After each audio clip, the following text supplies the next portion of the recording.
Hi welcome to our channel. ఇప్పుడు మనతో పాటు ఒక స్పెషల్ గెస్ట్ ఉన్నారు. స్పెషల్ గెస్ట్ అనే కాదు, తను చాలా స్పెషల్ అని చెప్పుకోవాలి. చాలామంది జీవితాలు మారాయి కూడా. ఒకానొక టైంలో అమ్మతనానికి ఔన్నత్యాన్ని పెంచిన ఒక మాతృమూర్తి అని చెప్పుకోవాలి. Is another then great actress Sudhamma. Sudhamma నమస్కారం.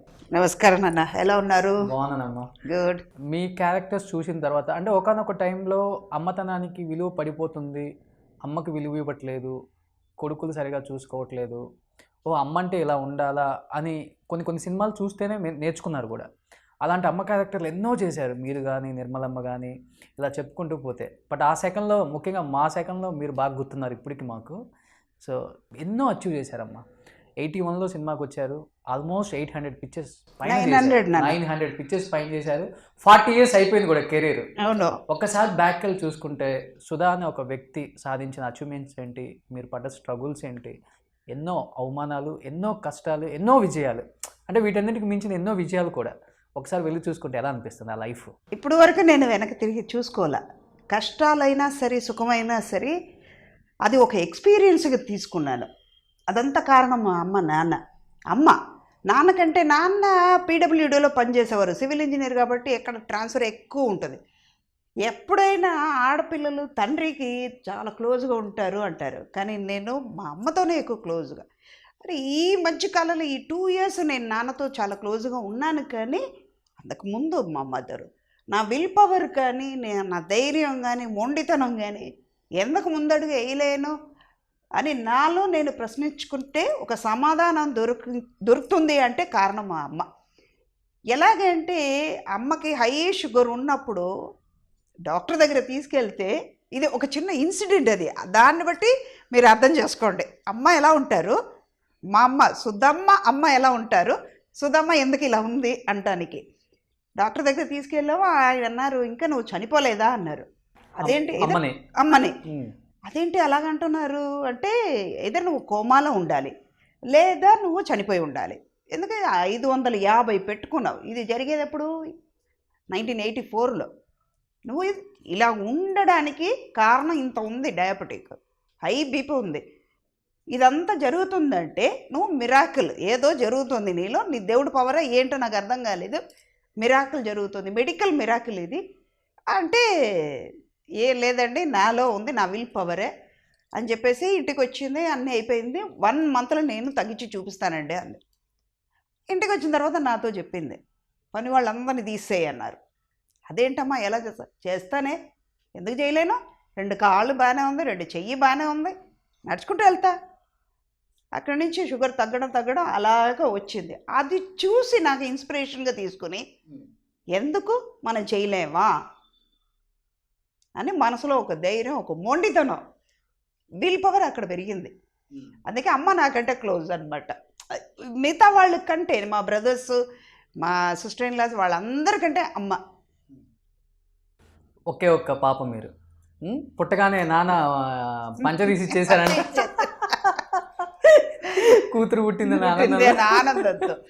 దానికి కూడా పేరేం పెట్టాలి అని అనుకున్నప్పుడు మా పెద్ద నాన్న సాంస్క్రిట్ పండిట్ అనమాట. ఆయనకేంటి, ఆయన రైల్వేస్లో పనిచేస్తున్నారు. అయినా కూడా ఆయనకు ఒక సంతోషం ఏంటంటే మా అమ్మలాగా పుట్టింది అని, అంటే మా నానమ్మలాగా. నానమ్మ పోయి 8 నెలలు నేను పుట్టేశాను అనమాట. సంవత్సరికం కూడా అవ్వాల. అప్పటికి పుట్టగానే వీళ్ళందరికీ మా అమ్మ పుట్టింది. అప్పట్లో ఉంటుంది కదా వాళ్ళకి. మా మదర్ అంటే ఒక మర్యాద, ఒక గౌరవం అన్నీ ఉంటుంది, ప్రేమ ఎక్కువ. ఇప్పుడైతే ఓల్డేజ్ హౌస్ వస్తుంది, అప్పుడు ఓల్డేజ్ హౌస్ కూడా ఎక్కువ లేదు. అంత ప్రేమ చూపించే వాళ్ళు. వెంటనే పెద్దనాన్న పేరేం పెట్టాలరా, ఏం పెట్టాలి అంటే, అన్న పేరేం పెట్టాలని నాన్న అడిగితే, ఎందుకురా 4 తర్వాత అమృతంలాగా పుట్టిందిరా, అమృతం, సుధా అని పేరు పెట్టు అన్నారట. ఎందుకంటే మా నాన్నమ్మ పేరు లక్ష్మి, ఇంటికి లక్ష్మి పుట్టింది, కానీ పేరు పెట్టి పిలవలేరు కదా. ఇప్పట్లో అయితే మొగుండు పేరు పెట్టి పిలుస్తున్నాం, అప్పట్లో అయితే తల్లిదండ్రులు పేరు పెట్టినా కూడా పిలవలేరు, దానికోసం ఇంకో పేరు పెట్టుకుంటారు. అలా అన్నప్పుడు సుధాని పెట్టు అంటే, సుధా అంటే అమృతంలాగా దొరికేనమాట. అమృతం అన్నారు కాబట్టి అడుగుతున్నాను, నిజంగా అమృతం ఏమైనా అవుతున్నారా? అప్పటి నుంచి చూస్తున్నాను, 40 years అయింది సినిమా ఇండస్ట్రీకి వచ్చి. నాకు ఇప్పుడు 28, 29 వచ్చేసింది. సినిమాలో చూసినప్పుడు ఎలా ఉన్నారో ఇప్పటికి అంతే ఉన్నారు సుధమ్మ అంటే. ఏంటి సీక్రెట్ ఏంటి, బ్యూటీ సీక్రెట్ ఏంటి? అమృతం తాగట్లేదు కానీ అమృతం లోపల ఉంచేసుకున్నాను. ఎందుకంటే ఏ టెన్షన్ వచ్చినా ఇలా వదిలేస్తా. అది ఎంత టెన్షన్ అయినా సరే. టెన్షన్ పడితే ముందు హెల్త్ పాడవుతుంది, మనం మైండ్ పనిచేయదు. దట్టు మనకి ఒక ఆర్టిస్ట్గా ఉన్నప్పుడు కెమెరా ముందు మనం కనపడాలి. ఇప్పుడు ప్రజలు మనని చూసి వాళ్ళింటూ మనిషిలాగా మనని తలుచుకున్నప్పుడు మనం హెల్తీగా ఉంటేనే వాళ్ళు సంతోషంగా ఉంటారు. అందుకే నేను ఏ టెన్షన్ వచ్చినా తీసి పడేస్తాను. జరిగింది, దీనికి ఒక కారణం పెట్టుంటాడు పైనుంచి పంపించేటప్పుడే. ప్రీ ప్లాన్డ్గా ఇవాళ రోషన్తో కూర్చుని నేను సుమన్ టీవీకి ఇంటర్వ్యూ ఇవ్వాలి అనేది ఎప్పుడో రాసాడు ఆయన. టైంతో సగా రాసాడు, ఎవరు మార్చలేరు కదా. మేబీ మనం ఒక 5 నిమిషాలు 10 నిమిషాలు మార్చుకోవచ్చు, అంతేకాని ఈరోజే జరగాలని ఉంది. ఇన్ని రోజులు ఇన్ని సంవత్సరాలుగా అడిగిన రోషన్కి నేను ఇవ్వకుండా నా షెడ్యూల్ వల్ల ఇప్పుడు ఇవాళ ఇస్తున్నాను కదా, దీనివల్ల మారింది అని.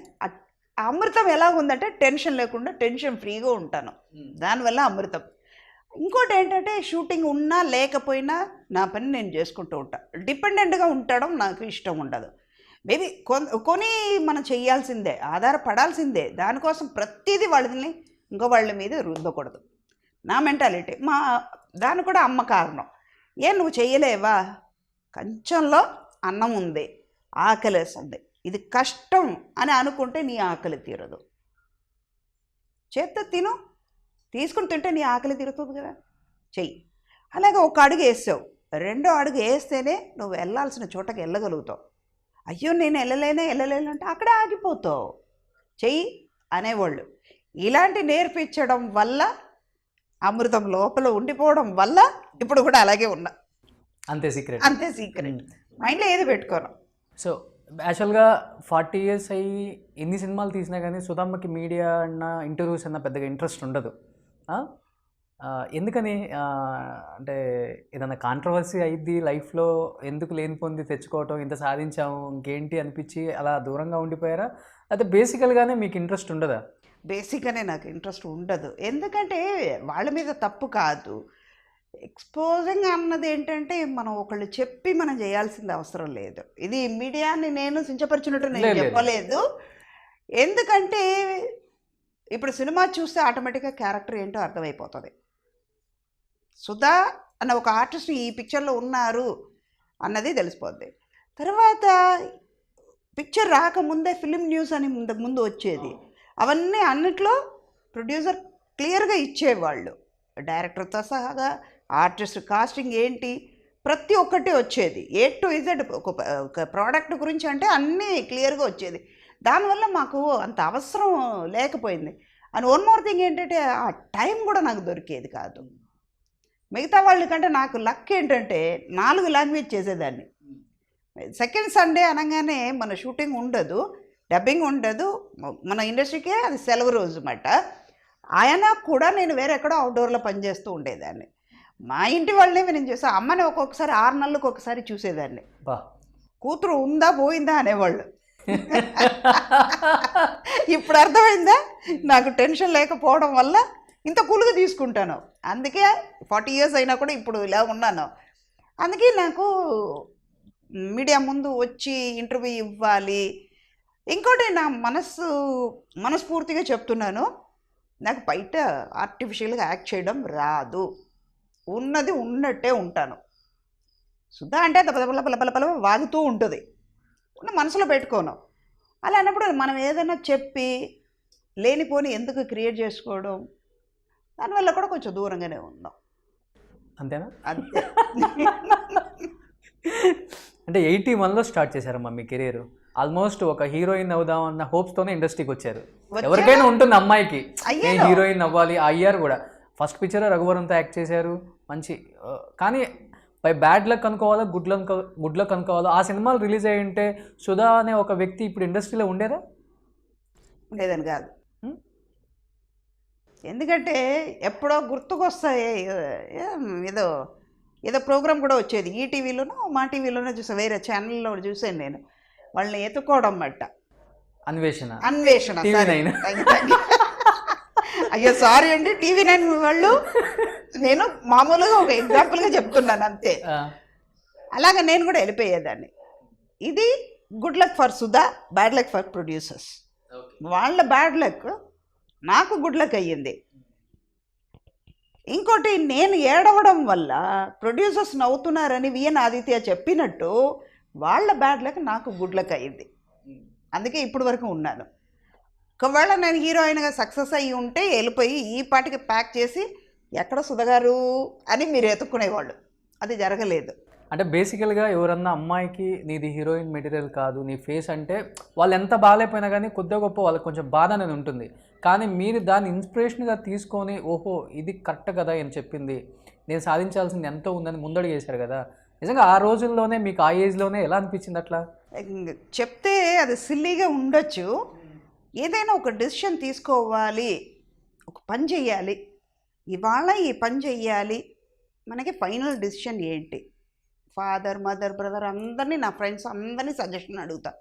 చివరికి ఫైనల్ డెసిషన్ నాదే అయ్యి ఉంటుంది. ఎందుకంటే చెయ్యాల్సింది నేను కాబట్టి వెళ్ళిపోయి బాత్రూంలో కూర్చుంటా. మా వాళ్ళకి బాగా అర్థమవుతుంది అది. ఇది తను బాత్రూంలో లోపలికి వెళ్ళిందంటే గంట తరబడి రాలేదు అంటే డెసిషన్ తీసుకుంటుంది ఏదో, అది మంచి డెసిషన్ అయ్యి ఉంటుంది అని. 83 వరకు వర్క్ చేశాను. మధ్యలో గ్యాప్. నాకు మా మదర్కి ఏంటంటే హీరోయిన్ అవ్వాలని కోరిక. అంటే యాజ్ ఆర్టిస్ట్గా నేను వచ్చాను. ఆవిడ కూడా థియేటర్ యాక్టర్స్ కాబట్టి ఆవిడ టేస్ట్ నా టేస్ట్ వేవ్లంత కరెక్ట్గా ఉంది కాబట్టి వచ్చాం. అది ఫ్యామిలీ సర్కమ్స్టెన్స్ వేరే. అదంతా ఒక తోడు వచ్చేటప్పటికి ఏమవుతుందంటే ఇండస్ట్రీకి వచ్చాము, ఒక 3 పిక్చర్స్ చేసాం, రిలీజ్ అవ్వలేదు. ఒకటి మాత్రం రిలీజ్ అయింది, యావరేజ్గా ఆడింది, వెళ్ళిపోదాం. మా మదర్కి అగ్రిమెంట్ ఏంటంటే నువ్వు సక్సెస్ అవ్వలేదంటే చదువు కంటిన్యూ చేయాలి, చదువుకుని దీని సంగతే మర్చిపోవాలి, నీ లైఫే వేరేగా ఉంటుంది. పెళ్ళి అది చదువుకున్న తర్వాత ఉద్యోగం చేస్తావా ఓకే, తర్వాత ఒక సర్టన్ ఏజ్ తర్వాత పెళ్లి చేస్తా, నీ ఫ్యామిలీ నీ దారి వేరే అన్నది ఉండాలి అన్నది. నాకేంటంటే అమ్మకి అగెయిన్స్ట్గా చెయ్యాలి అని అది దేవుడిని మొక్కున్నా నేను. ఎందుకంటే సక్సెస్ అవ్వకపోతే మన అనుకున్నది ఏంటి, అది జరగపోతే అనే క్వశ్చన్ మార్క్. కాదు, ఎలాగైనా సక్సెస్ అవుతాం అని పాజిటివ్గా తీసుకుని వచ్చాం. మధ్యలో ఒక 83 నుంచి 84 వరకు ఏమి లేదు, వెనక్కి వెళ్ళిపోయాం. మళ్ళీ బాలచంద్ర గారు పిలిచారు. పిలిచి ఆయన అన్నారు, నీకు 1 వీక్ టైం ఇస్తాను, క్యారెక్టర్ ఆర్టిస్ట్ అయితే నువ్వు చనిపోయేంత వరకు కూడా చేయొచ్చు. ఒకటి. రెండోది, నువ్వు ముసలిదాన్ని అయిన తర్వాత నడవలేక నువ్వు వాకింగ్ స్టిక్ పెట్టుకున్నప్పుడు నిన్ను చూసి ఎదటి వాళ్ళు ఈ ముసలిదానికి ఎందుకంట, వెళ్ళిపోయి ఇంట్లో కూర్చోవచ్చు కదా అని నిన్ను చూసి చెప్పేవాళ్ళు ఉంటాయి. తర్వాత నీ దగ్గర పనిచేసేవాళ్ళే ఈ ముసలిదానితో మేము తట్టుకోలేకపోతున్నాం, ఇది రిటైర్ అవ్వదు, మమ్మల్ని చంపు తింటుంది అని మాట రానంత వరకు నువ్వు చేస్తూ ఉండొచ్చు. అన్నిటికంటే మించిపోయింది ఏంటంటే నీ మొహం హీరోయిన్ గ్లామర్ క్యారెక్టర్గా పనికిరాదు, నువ్వు ఎన్నాళ్ళు హీరోయిన్ ఓరియంటెడ్గా చేస్తావని. ఇప్పటిలాగా అప్పుడు గ్లామర్ కూడా ఉండేది కాదు. సరిపోని ఈ క్యారెక్టర్కి కాకపోతే దానికి షిఫ్ట్ అవుదాం అనటానికి ఛాన్స్ లేదు మాకు.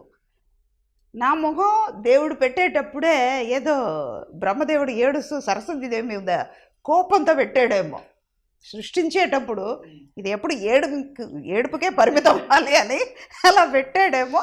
వచ్చింది, అన్నీ చేస్తున్నాం. ఆయన ఈ చెప్పారు హీరోయిన్గా పనికిరావు.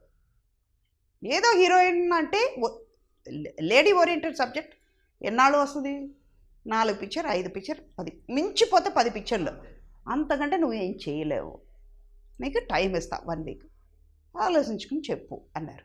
ఇంటికి వచ్చాను, మా అమ్మని అడిగాను. ఆయన చెప్పింది కరెక్టే కదా, నీ ఇష్టం, మళ్ళీ మనం అనుకున్నట్టు జరుగుతుంది, వచ్చాము ఆయన దగ్గర నుంచి, నీకు మళ్ళీ కాల్ వచ్చింది, ఇంకా డిసిషన్ నీదే అన్నారు. వెళ్ళిపోయి కూర్చున్నా నా ప్లేస్కి, నా స్వర్గలోకి వెళ్ళి కూర్చున్నా ఒక 15 నిమిషాలు డిసిషన్ తీసుకున్నా. నాకేంటంటే ఆర్టిస్ట్గా ఉండాలి, పేరు తెచ్చుకోవాలి. మళ్ళీ కనపడింది, ఓకే బయటకు వచ్చాను. ఇమ్మీడియట్గా ఆయన ఆఫీస్కి వెళ్ళాను, ఓకే అండి చేస్తానని చెప్పాను. కానీ అప్పుడే 84లో ధైర్యమైన ఎవరు హీరోయిన్గా వచ్చిన వాళ్ళు చెయ్యడానికి ఆలోచించే క్యారెక్టర్ నేను చేశాను. ఒక ప్రాస్టిట్యూట్ క్యారెక్టర్ చేశాను ఫస్ట్ రీ ఎంట్రీలో. అది కూడా ఆ పిక్చర్ అప్పుడే 150 డేస్ ఆడింది. వన్న కనవుகள் అని, కలర్ఫుల్ డ్రీమ్స్. నా కళలంతా నిజమయ్యింది అక్కడ. అప్పటి నుంచి ఇప్పుడు వరకు ఇందాక నేను చెప్పినట్టు వెనక తిరిగి చూడలా. ఇప్పుడు వరకు ముందడుగు వేసుకుంటూ వెళ్తున్నాను అనమాట. కానీ గతం మర్చిపోను. అందుకే మీరు సక్సెస్ఫుల్ ఉమెన్ అయిపోయారు. Thank you. కానీ ఎలా అనిపిస్తుంది అమ్మా, అప్పటికి మీకన్నా చిరంజీవి గారు పెద్దోళ్ళు, నాగార్జున గారు పెద్దోళ్ళు, బాలకృష్ణ, వెంకటేష్, ఇటు చూసి మలయాళంలో శివాజీ గణేశన్, మోహన్లాల్, మమ్ముట్టి, మీరు తమిళ్లో ప్రభుకి కూడా అమ్మ కదా. అమ్మ కాకముందు అమ్మ క్యారెక్టర్లు చేసేసారు. వీళ్ళందరికీ అమ్మగా చేసేటప్పుడు అసలు ఎలా అనిపించింది మీకు స్క్రీన్ మీద? నాకు క్యారెక్టరే కనిపించేది కానీ ఆఫ్ స్క్రీన్ నవ్వుకుంటారా మీరు అంతా కూర్చొని? వాళ్ళు చెప్పేవాళ్ళు. గ్రీక్ వీరుడు టైంలోనే నాగార్జున గారి డబ్బింగ్ చూసి తన్ని అమ్మాని పిలవలేకపోతున్నాను. మన్మధుడు టైంలో కూడా పిన్ని అని ఎందుకు పిలుస్తారంటే ఆ ముందు అమ్మాని పిలవమన్నారు, తర్వాతనే పిన్ని అన్నారు. ఆ పిన్నిని కూడా నేను పిలవలేకపోతున్నాను తను చూసి అన్నారంట ఆయన. అందరికంటే చిన్నదాని అయినా అందులో ఒక గొప్పతనం ఏంటంటే మనకి అమ్మ అన్నప్పుడు ఒక మర్యాద దొరుకుద్ది. అది గర్వంగా ఉంటాను నేను. ఎంతోమంది ఆంటీ రావచ్చు, అక్క రావచ్చు, వదిన, చెల్లి అందరూ ఉండొచ్చు, కానీ అమ్మను పిలవడానికి ఒక అర్హత ఉండాలి. జయలలితకు వచ్చింది, మీకు వచ్చింది, నాకు వచ్చింది. అది దేవుడికి థ్యాంక్స్ చెప్పాలి. అందుకే వాళ్ళు నాకంటే పెద్దవాళ్ళు అనేది రాలా మైండ్లో. క్యారెక్టర్ చేసే క్యారెక్టర్ కూడా అలా పడింది కాబట్టి ఈ క్యారెక్టర్కి మనం న్యాయం చేయాలి, అమ్మలాగా ఉండాలి. దానివల్ల ప్లస్ కూడా చాలా జరిగినాయి, అడ్వాంటేజ్ ఎక్కువ ఉంది నాకు. ఎన్టీఆర్ ఏమన్నారు, బతికలేరు. అది కూడా ఆలి అన్నారు, ఇంకా నయం 10 ఏళ్ళ ముందు పుట్టుంటే వాళ్ళకు కూడా అమ్మలాగా చేసేవాళ్ళు మీరు అన్నారు. ఎలా ఉంటుందమ్మా వర్క్ ఎక్స్పీరియన్స్ నాగార్జున గారితో? ఆల్మోస్ట్ నాగార్జున గారితో చాలా పిక్చర్లు చేశారు, 17 పిక్చర్లు చేశారు. మంచి ఒక ఫ్యామిలీ ఫ్రెండ్ అనమాట. ఇవాళ నేను బతుకుండే మీ ముందు కూర్చున్నానంటే ఆయన కారణం. 2 సార్లు కాపాడారు ఆయన. అవును, విన్నాను నేను కూడా. మీ లైఫ్లో రిపీట్ అనుకున్నా కానీ మీ ఇంటర్వ్యూస్ ఎక్కడ లేవు కాబట్టి ఆ ఇన్సిడెంట్ ఒకసారి చెప్పండి అమ్మా. సరే, ప్రెసిడెంట్ గారి పెళ్ళాం. అప్పుడు చెన్నై నుంచి ఇండస్ట్రీ చెన్నై నుంచే వెళ్ళేదాన్ని అందరూ. అప్పుడు షిఫ్ట్ అవ్వాలి హైదరాబాద్కి, కొంతమంది షిఫ్ట్ అయ్యారు. హైదరాబాద్కి వెళ్తున్నాము, నేను, మా మదరు, హెయిర్ డ్రెస్సరు, అసిస్టెంట్. సడన్గా వెళ్ళేటప్పుడే నాకు కొంచెం అన్ఈజీగా ఉంది. ప్రెసిడెంట్ గారు పెళ్ళాం, అన్నపూర్ణలో మాండవ హౌస్లో షూటింగ్. ఫస్ట్ డే షూటింగ్ అయ్యింది. సెకండ్ డే కల్లా నాకు కొంచెం ఏదో అన్ఈజీగా హెల్త్ ఎఫెక్ట్ అయ్యింది. ఈవినింగ్ పెద్దరికం సినిమా, అది నేను చెయ్యాల్సింది, కవిత గారి క్యారెక్టర్కి అడిగారు. అప్పుడు నేను బిజీగా ఉండడం వల్ల డేట్ లేక నేను చేయలేదు. అది పిక్చర్ చూడండి అన్నారు, ప్రివ్యూ చూడండి అన్నారు. ఓకే, ప్రివ్యూ చూసాము. చూసి నైట్ ఇంటికి వెళ్ళిన తర్వాత, రూమ్కి వెళ్ళిన తర్వాత, అప్పుడు గెస్ట్ హౌస్లో ఉన్నాం, సూర్యనారాయణ గెస్ట్ హౌస్లో. ఎక్కడ, మనం ఫిలిం నగర్లో గెస్ట్ హౌస్. ఫిలిం నగర్ ఎలా ఉంటుందంటే అప్పుడు ఒక అడవిలాగా ఉండేది.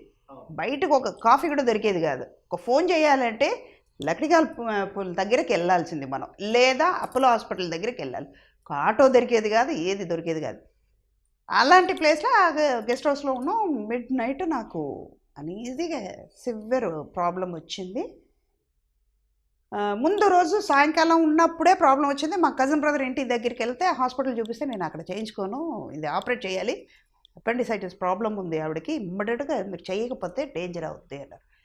చిచ్చి, ఈ ఊర్లో ఎవరు చేసుకుంటారు, నేను చేసుకోను, అడవిలాగా ఉంది ఇక్కడ ప్లేసే, భయం వేస్తుంది, ఈ హాస్పిటల్ అవన్నీ వాతావరణం చూస్తే నచ్చలేదమ్మా, మనం వెళ్ళిపోతాం చెన్నైకి, అక్కడైతే నాన్న ఉన్నారు, అన్నయ్య ఉన్నారు, వాళ్ళంతా చూసుకుంటారని చెప్పేసి షూటింగ్ 2 రోజులు అయిపోయింది. వాళ్ళని ఇబ్బంది పడుతున్నామని ఒకవైపు బాధ, ఒకవైపు మన హెల్త్.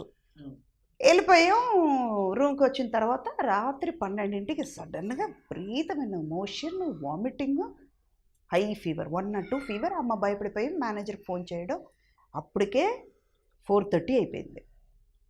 వెంటనే మేనేజర్ వచ్చి, అమ్మ ఇంత కండిషన్లో ఉన్నప్పుడు మీరు పెట్టుకోవడం కష్టమే, అపోలో తీసుకెళ్తాను. 5:30కి తీసుకెళ్ళాను నేను. Morning 7 o'clock call sheet. ఇప్పుడులాగా 7 o'clock అంటే ఈవినింగ్ 7 o'clock వచ్చేవాళ్ళు కాదు. మార్నింగ్ 7 అంటే 6:30కి అందరూ ఉండేవాళ్ళు. 6:30కి ఒక షార్ట్ ఫినిష్ చేసేవాళ్ళు. 8కి బ్రేక్ఫాస్ట్, 8 to 8:30 బ్రేక్ఫాస్ట్ అని టైమింగ్ ఉండేది. అలాగని ఇప్పుడు ఉన్న వాళ్ళని నేను హర్ట్ చేయట్లా. టైమింగ్ మారింది, వాతావరణం మారే కొద్దీ వీళ్ళు కూడా మారుతున్నారు, కానీ మనలో బాడీలో లేజినెస్ వచ్చింది. అప్పుడు గాలి అన్నీ పొల్యూటెడ్గా లేదు కాబట్టి ఫ్రెష్గా ఉండేవాళ్ళం. 7 o'clock కాల్ షీట్ అన్నారు. హాస్పిటల్కి వెళ్తే అక్కడ 5 డాక్టర్స్ అబ్జర్వేషన్లు పెట్టేది ఒకరికొకరు ఇదేదో ప్రివ్యూ వేసి చూపిస్తున్నాడు మొత్తం. ఈ ప్రాబ్లం ఆ ప్రాబ్లం అని క్లాస్ తీసుకుంటున్నారు. ఈ శంకర్ దాదా ఎంబీబీఎస్లో కూర్చోబెట్టేసి డాక్టర్ పడుకోబెట్టేసి పేషెంట్ పడుకోబెట్టేసి చుట్టూ అందరికీ క్లాస్ తీసుకుంటారు. డీన్ అలా పెడుతున్నారు అన్నమాట. నాకు డౌట్ వచ్చింది. అప్పలో అనగానే మనకి ఏదో జరిగిపోతుంది అని ఒక భయం నాకు. ఎవరు లేరు, వద్దమ్మా మనం సెట్కి వెళ్ళిపోతామని మేనేజర్ని పిలిస్తే వెనక నుంచి గేటు ఉందా అని, ఇంకో బండి ఉందా అని. అప్పుడే దొంగతనంగా వెనక్కి వచ్చేసానమాట. బండి తీసుకుని అన్నపూర్ణ స్టూడియోకి వచ్చి మేకప్ రూమ్కి వెళ్ళి మళ్ళీ డ్రెస్ చేంజ్ చేసుకుని మళ్ళీ టచ్అప్ చేసుకుని రెడీ అయ్యి సెట్కి వచ్చేటప్పుడు కళ్ళు తిరిగి పడిపోయాం. అప్పటికే బ్లడ్ పాయిజన్ అవుతుంది. టక్కన నాగార్జున గారు పట్టుకున్నారు, తీసుకెళ్ళారు. విత్ 45 minutesలో ఆపరేషన్ చేశారు. పోతూ నేను దొరసామరాజు గారు, గోదండరామరెడ్డి గారు వాళ్ళందరినీ చూసి బతుకుంటే నేను తిరిగి వస్తానండి, లేకపోతే మీరు రెమ్యునరేషన్ ఇవ్వకండి, వద్దు అన్నాను. ఏంటి అప్పుడు కూడా అంతే కదా పాపం, వాళ్ళు ఎందుకు ఇస్తారు వర్క్ చేయకుండా? ఈ క్యారెక్టరే పోయిన తర్వాత వాళ్ళకేంటి పాపం, ఇబ్బంది పడుతున్నారు కదా వాళ్ళందరూ. చెప్పేసి వెళ్ళాను. ఒక 5 days అయ్యింది. 7th day మళ్ళీ రాజమండ్రి షూటింగ్కి వెళ్ళిపోయాను. అదొకసారి అయ్యింది. రావయ్య చందమామ టైంలో నాగార్జున గారిది మళ్ళీ నాగార్జున గారే. నాకు స్పాండిలోసిస్ ప్రాబ్లం వచ్చింది, కారు యాక్సిడెంట్ అయ్యింది నాది. అప్పుడు స్లిప్ డిస్క్ ప్రాబ్లమ్ను నెక్ ప్రాబ్లం వచ్చి 6 places టేర్ అయిపోయింది, లెగ్మెంట్ టేర్. విపరీతమైన పెయిన్. షూటింగ్ కంటిన్యూగా జరుగుతుంది. ఒక రోజుగా 5 shootings కూడా. అప్పుడు ఏం చేయాలి, ఎవరికి సమాధానం చెప్పాలి అర్థం కాల. రావయ్య చందమామ షూటింగ్, నైట్ షూటింగ్ చేస్తున్నాం అన్నమాట. కూర్చొని నేను ఏడుస్తున్నాను ఒక మూలకి. నాలో ఉన్న బ్యాడ్ నైట్ షూట్ అంటే ఏడుస్తారండి కదా. ఇదంతా ఎక్కడ తెలిసిందే మీకు?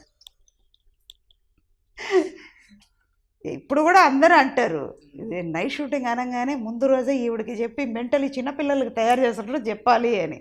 పిల్లలకి హోంవర్క్ ఎక్కువ ఉంటే ఏడుస్తారే, అలాగే చంద్రమోహన్ గారు కాల్ చేశాను వచ్చేటప్పుడు. నేను పట్టుకొని లాగాను కాలు బట్టి కబడ్డీ ఆడుతుంటే లెగ్మెంట్ ప్రాబ్లం వచ్చింది. అప్పుడు కూడా కూల్గానే ఉన్నాం కదా, అందుకే కదా ఇప్పుడు ఇదంతా. అది అయిన తర్వాత ఒక మూల కూర్చొని ఏడుస్తున్నాను. ఆయన గమనించి తనకి ఏదో ప్రాబ్లం ఉన్నట్టు ఉంది, ఏంటని అడగండి నాగార్జున గారు. నేనేంటంటే ఆయన దగ్గరికి వెళ్ళి క్లోజ్గా మాట్లాడి, అందరితో మంచిగానే ఉంటాం కానీ మన ప్రాబ్లం చెప్పుకునే అంత ఇది లేదు మనకి. అదేంటి ఇలాగ ఉంది అని మేనేజర్ వచ్చి, ఏంటమ్మా ఏమైనా ప్రాబ్లం ఉందా, సార్ కూడా అడగమంటున్నారు, ఏమైందన్నమాట. ఒకటి మీరు ప్యాకప్ చెప్పండి. నాకు మెడ అంతా నొప్పిగా ఉంది, విపరీతంగా పెయిన్ ఉంది, నాకు హెడేక్ ఉంది, ఇది ఎవరికి చెప్పాలో అర్థం కాలేదు, తొందరగా ప్యాకప్ చెప్పమనండి జయంత్ గారికి అలా. ఇది వెళ్ళి ఆయన చెప్పినట్టు ఉన్నారు.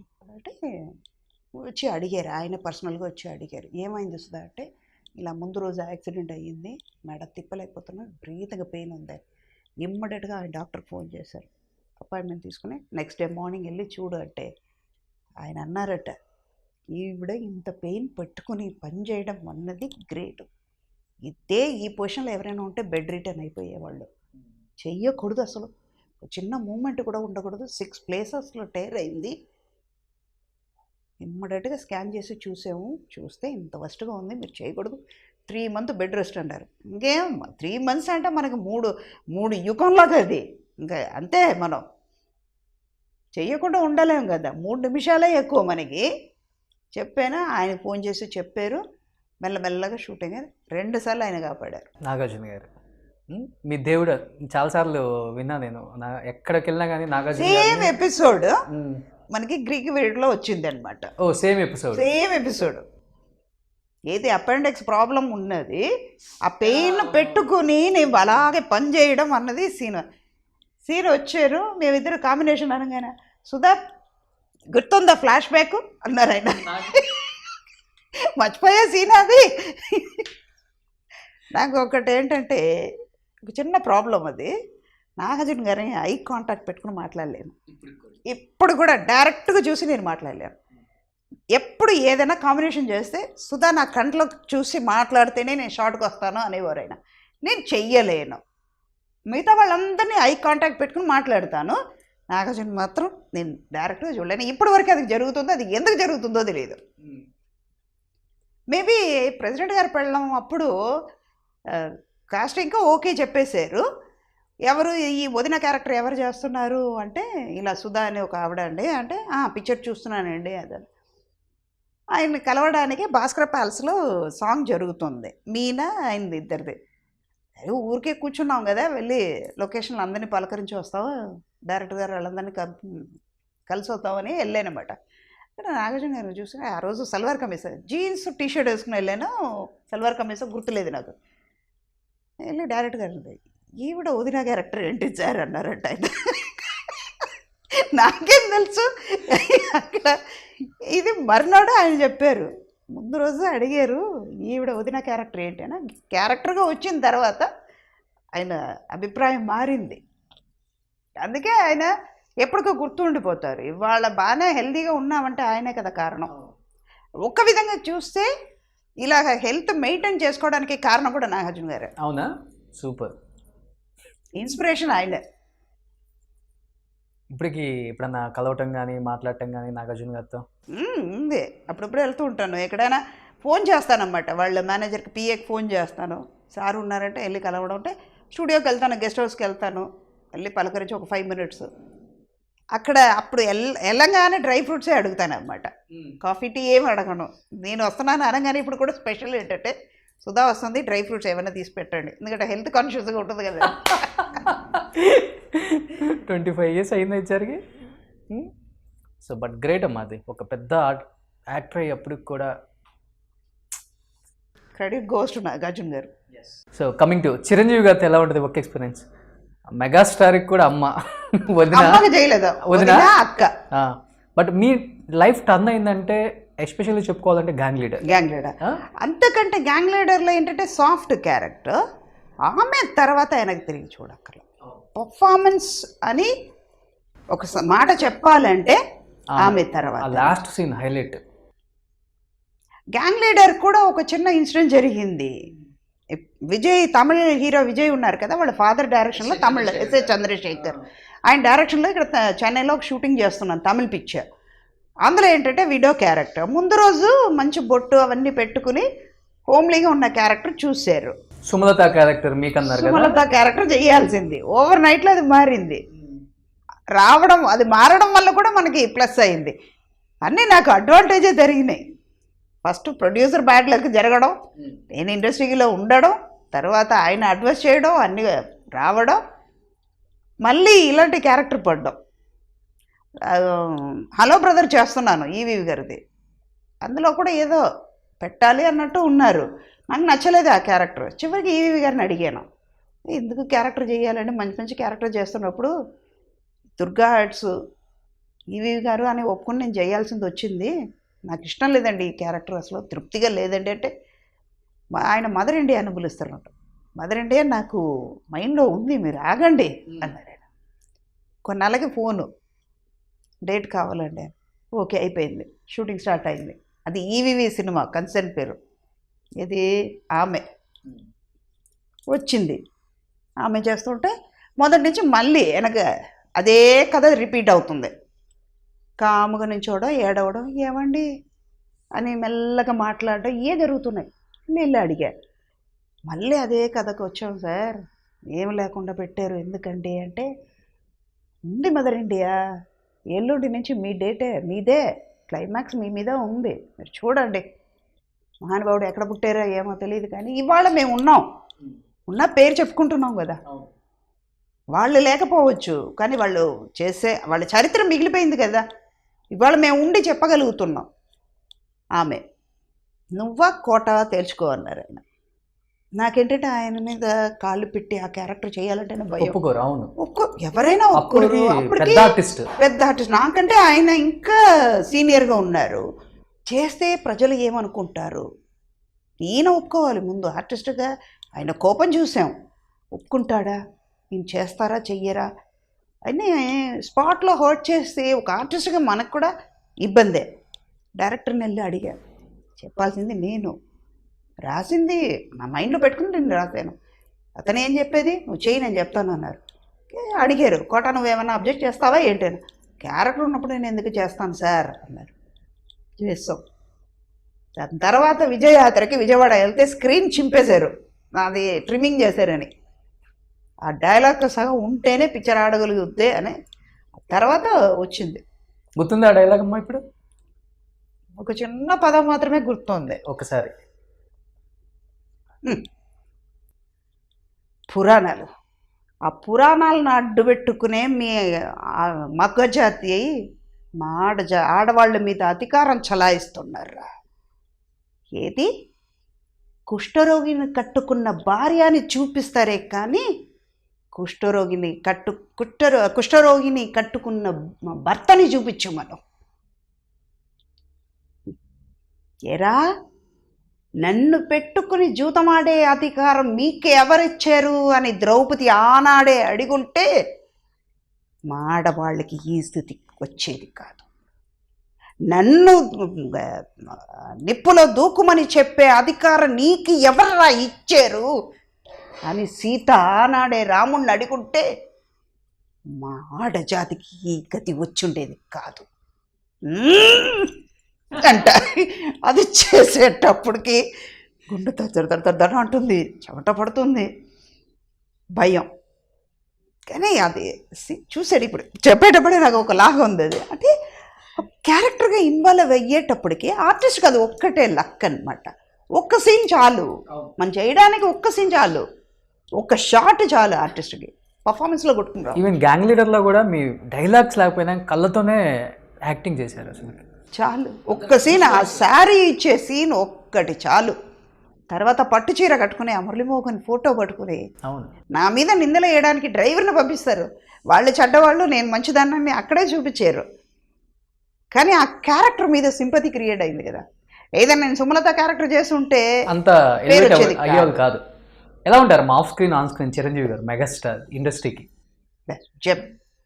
కానీ నాకు లక్ అది. నన్ను నిజంగా చెప్పాలంటే నాకు మా ఫాదర్ మదర్ బ్లెస్సింగ్, దేవుడు ఇచ్చిన వరం ఏంటంటే వీళ్ళందరితో కలిసి చేయడం నాకు అదృష్టం. వాళ్ళు కూడా వాళ్ళింటి మనిషిలాగా నన్ను ట్రీట్ చేశారు. ఎక్కువ మీరు మెగాస్టార్ ఫ్యామిలీకే ఎక్కువ క్లోజ్? నాగార్జున గారి ఫ్యామిలీ, నాగార్జున ఫ్యామిలీనా? బట్ బయట ఎక్కువ అయితే మెగాస్టార్ ఫ్యామిలీ అందరికి కూడా సుధామ్మ అంటే బాగా అందరికీ వచ్చాయి. వీళ్ళందరూ చిన్నపిల్లలు కదా. గ్యాంగ్ లీడర్ చేసేటప్పుడు రామ్ చరణ్ 7 years 8 years వచ్చి కోక్ తాగుతున్నాను ఆంటీ అనేవాడు. అంటే జోక్ చెప్పేదాన్ని నేను, చరణ్ నువ్వు పెద్దోడు అయ్యేవా, నేను చిన్నదాన్ని అయ్యానా, నాకు అర్థం కాలేదు నాన్న, నీకు కూడా తల్లి చూడు అన్నా నేను. అంతే కదా, వాళ్ళే ఎదిగారు, నేను ఎదగలేదు, అలాగే ఉన్నా. అంటే నాగార్జున గారి ఫ్యామిలీ అంటే అక్కడ సుశీల గారు, వెంకట్ గారు వీళ్ళందరూ నాకు క్లోజ్ అనమాట. సుశాంత్ వీళ్ళందరూ ఫ్రెండ్స్ లాగా ఉండేవాళ్ళు. అంటే ఫ్రెండ్ కంటే మోర్ దెన్ ఫ్యామిలీ నాకు క్లోజ్గా ఉండేవాళ్ళు. సుశీల గారితో చాలా ఇప్పుడు కూడా ఎప్పుడైనా మాట్లాడుతూ ఉంటాను. మాట్లాడితే ఒక అరగంట సేపు మాట్లాడతాం, అంతకంటే ఎక్కువ కాదు, అరగంట. ఓ చాలా తక్కువే. అంటే అన్నీ మాట్లాడుకుంటూ గడుపుతాం అన్నమాట. టైం ఎప్పుడైనా స్పెండ్ చేయాలంటే, ఎప్పుడైనా మాట్లాడాలంటే వాళ్ళతో మాట్లాడతాను. చిరంజీవి గారి ఫ్యామిలీ కంటే నాగార్జున గారి ఫ్యామిలీతో క్లోజ్ అండి. మనోజ్కి మమ్మీయే నేను. ఓకే. మేజర్ చంద్రకాంత్ టైంలో చెప్పేవాడు, వాళ్ళ మదర్ ఏదైనా తిడితే ఈ మమ్మీ నువ్వు వద్దు, నేను ఆ మమ్మీతోనే ఉంటాను అన్నాడు. మమ్మీ అని గట్టిగా అరిసాడు జుమ్మంది నాదం. అప్పుడు ఎందుకురా అలా అరుస్తావు అంటే, ఇంకా మారలేదురా నువ్వు, అలాగే చిన్నప్పుడు ఎలా ఉన్నావో అలాగే ఉన్నావురా అంటే, అవును మమ్మీని చూస్తే అలాగే కదా అరవాలి. బట్ బాలకృష్ణ గారిది ఫస్ట్ పిక్చర్ కదా మీరు మేడం తెలుగులో? వదినగా, తల్లిదండ్రులు వదినగా చేశారు. వదిన తర్వాత బాలకృష్ణకు సుల్తాన్లో అవన్నీ కూడా తల్లిగా కూడా చేశాను. పరవీర్ చక్రాల తల్లి. తల్లి తల్లి తల్లి. ఎలా ఉంటుంది బాలయ్య బాబుతో? యాక్టింగ్ నేర్చుకోవచ్చు, యాక్టివ్గా ఎలా ఉండాలనేది కూడా నేర్చుకోవచ్చు బాలయ్యతో. ఎందుకంటే తను ఎప్పుడు తను ఉన్న చోట యాక్టివ్గా చేసేస్తారు. ఆయన పాజిటివ్ ఎనర్జీ ఎక్కువ ఉంటుంది బాలయ్యతో. ఆయన విషయాలు, ఆయన నాలెడ్జ్, అంత నాలెడ్జబుల్ పర్సన్ కాబట్టి అది చెప్పే విధం కూడా అన్నిట్లో ఒక మేకప్ గురించి కానీ, ఫుడ్ గురించి కానీ, చేసే మన వృద్ధి గురించి కానీ అన్నిట్లో తనకి నాలెడ్జ్ ఉంటుంది కాబట్టి ఆయనతో మాట్లాడితే అన్నీ నేర్చుకోవచ్చు. పాజిటివ్ ఎనర్జీ మనకు కూడా వస్తుంది. బాలయ్య బాబు బాలయ్య బాబు అలానే తండ్రి గారితో కూడా చేశారు మేజర్ చంద్రకాంత్. అమ్మగా చేయకపోయినా కానీ కూతురుగానే చేశారు. పెద్ద లక్ అది. నాకు భయం. పెద్ద రామారావు గారు, మోహన్ బాబు గారు, రాఘవేంద్రరావు గారు, కెమెరామెన్ విన్సెంట్ గారు, పెద్ద ఆర్టిస్ట్. అక్కడ చూస్తే శారద గారు, ఎన్టీ రామారావు గారు. వీళ్ళతో మనం ఎలా పని చేయగలుగుతాం? అందులో ఆయన పెద్ద కూతురు, ఒక రెస్పాన్సిబుల్ ఉన్న క్యారెక్టర్ లాగా పెట్టారు. ఎలాగని అమ్మ చనిపోతుంది అని చెప్పడానికి వచ్చి నాన్న దగ్గర చెప్పాలి. డైరెక్టర్ గారు వదిలేశారు, నువ్వు చేసేయి అన్నారు. అంటే నా మీద నమ్మకం పెట్టుకున్నారు రాఘవేంద్ర గారు. ఒప్పుకున్నాను, అన్నీ చేసాం. పెద్ద ఆయన వచ్చి అడిగారు, అన్నారు. అంతే. అనమే భయం వేసింది. ఇంకేం చేస్తాం ఆయన్ని మనసులో తలుచుకున్నా. ఆయన కాదు, నాన్నగారు అక్కడ ఉన్నారు, రామారావు గారు అక్కడ లేదు, అక్కడ ఉన్నది మన తండ్రి. వెళ్ళాను, షార్ట్ చేశాను, దగ్గరికి వచ్చాను. చెయ్యంగానే డైరెక్టర్ గారు కట్ చెప్పడం మర్చిపోయి ఆయన కూడా రామారావు గారు కూడా ఇలా చూసి దగ్గర తీసుకుని చాలా బాగా యాక్ట్ చేసావు అన్న, చాలా బాగా చేసావు అమ్మా. ఆయన దగ్గర నుంచి వశిష్ఠుడు నోట్లో నుంచి బ్రహ్మఋషి ఇదే దొరుకుతుంది మనకి, సర్టిఫికేట్ దొరికిన తర్వాత ఇంకేముంది మనకి? ఇవాళ అవార్డు ఇవ్వలేదు, వాళ్ళు ఇవ్వలేదు, వీళ్ళు ఈ అవార్డు రాలేదని బాధపడకూడదు. అలాంటి లెజెండ్స్ వాళ్ళ దగ్గర నుంచి సర్టిఫికేట్ తెచ్చుకున్నాం. మనకి ఏది కావాలి? పర్ఫార్మెన్స్లో కావాలి, వచ్చింది కదా, గ్రేట్ కదా. కానీ అమ్మ క్యారెక్టర్లకి పెట్టిన పేరు, మీ పేరు బాగా వినపడిన తర్వాత ఈ ప్రగతి కావచ్చు, పవిత్ర వీళ్ళంతా వచ్చిన తర్వాత సుధగారికి కొంచెం క్యారెక్టర్స్ తగ్గాయి, అమ్మ క్యారెక్టర్స్ ఎక్కువ వాళ్ళే చేస్తున్నారు. ఇప్పుడు తను కొంచెం సైడ్ చేశారు అన్న ఒక టాక్ ఎక్కువ వచ్చింది. ఎప్పుడన్నా బాధ అనిపించిందా విన్నప్పుడు మీకు? ముందు సైడ్ చేశారంటానికి వీళ్ళెవరు? వీళ్ళు సైడే చేయలేదు కదా. సుధాకని ఒక రికార్డు ఉంది, గర్వంగా చెప్పుకుంటున్నా. ఇది పొగరనుకుంటారా? ఇప్పుడు ఇంటర్వ్యూలో నేను చెప్పుకుంటున్నాను, నాగార్జున గారి ఫ్యామిలీ, బాలకృష్ణ ఫ్యామిలీ, ఒక వీళ్ళు చిరంజీవి గారి ఫ్యామిలీ, 3 తరాలు నేను వర్క్ చేశాను. వీళ్ళకి ఎవరికైనా దొరికింది? అది నా రికార్డులో ఉంది కదా. అన్నీ 100 days పిక్చర్స్ ఉన్నాయి, నా రికార్డులో ఉంది. పవిత్ర లోకేష్కి ఉందా? ప్రగతికి ఉందా? లేదు కదా. ఇప్పుడు నా దగ్గర ఒక మొబైల్ ఉంది, ఒక పెన్సిల్ ఉంది, ఒక పెన్ను ఉంది, నా స్పెక్టాకిల్ ఉంది. అలాగే నుంచున్నారు వాళ్ళు.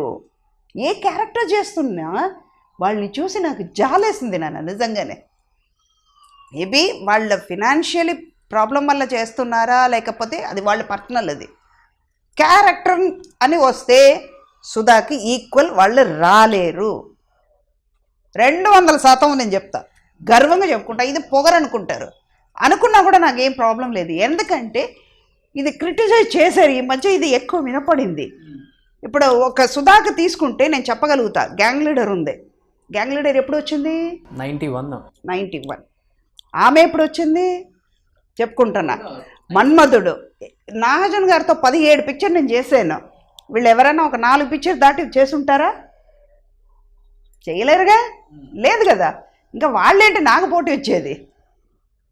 నేను అనుకోవాలి.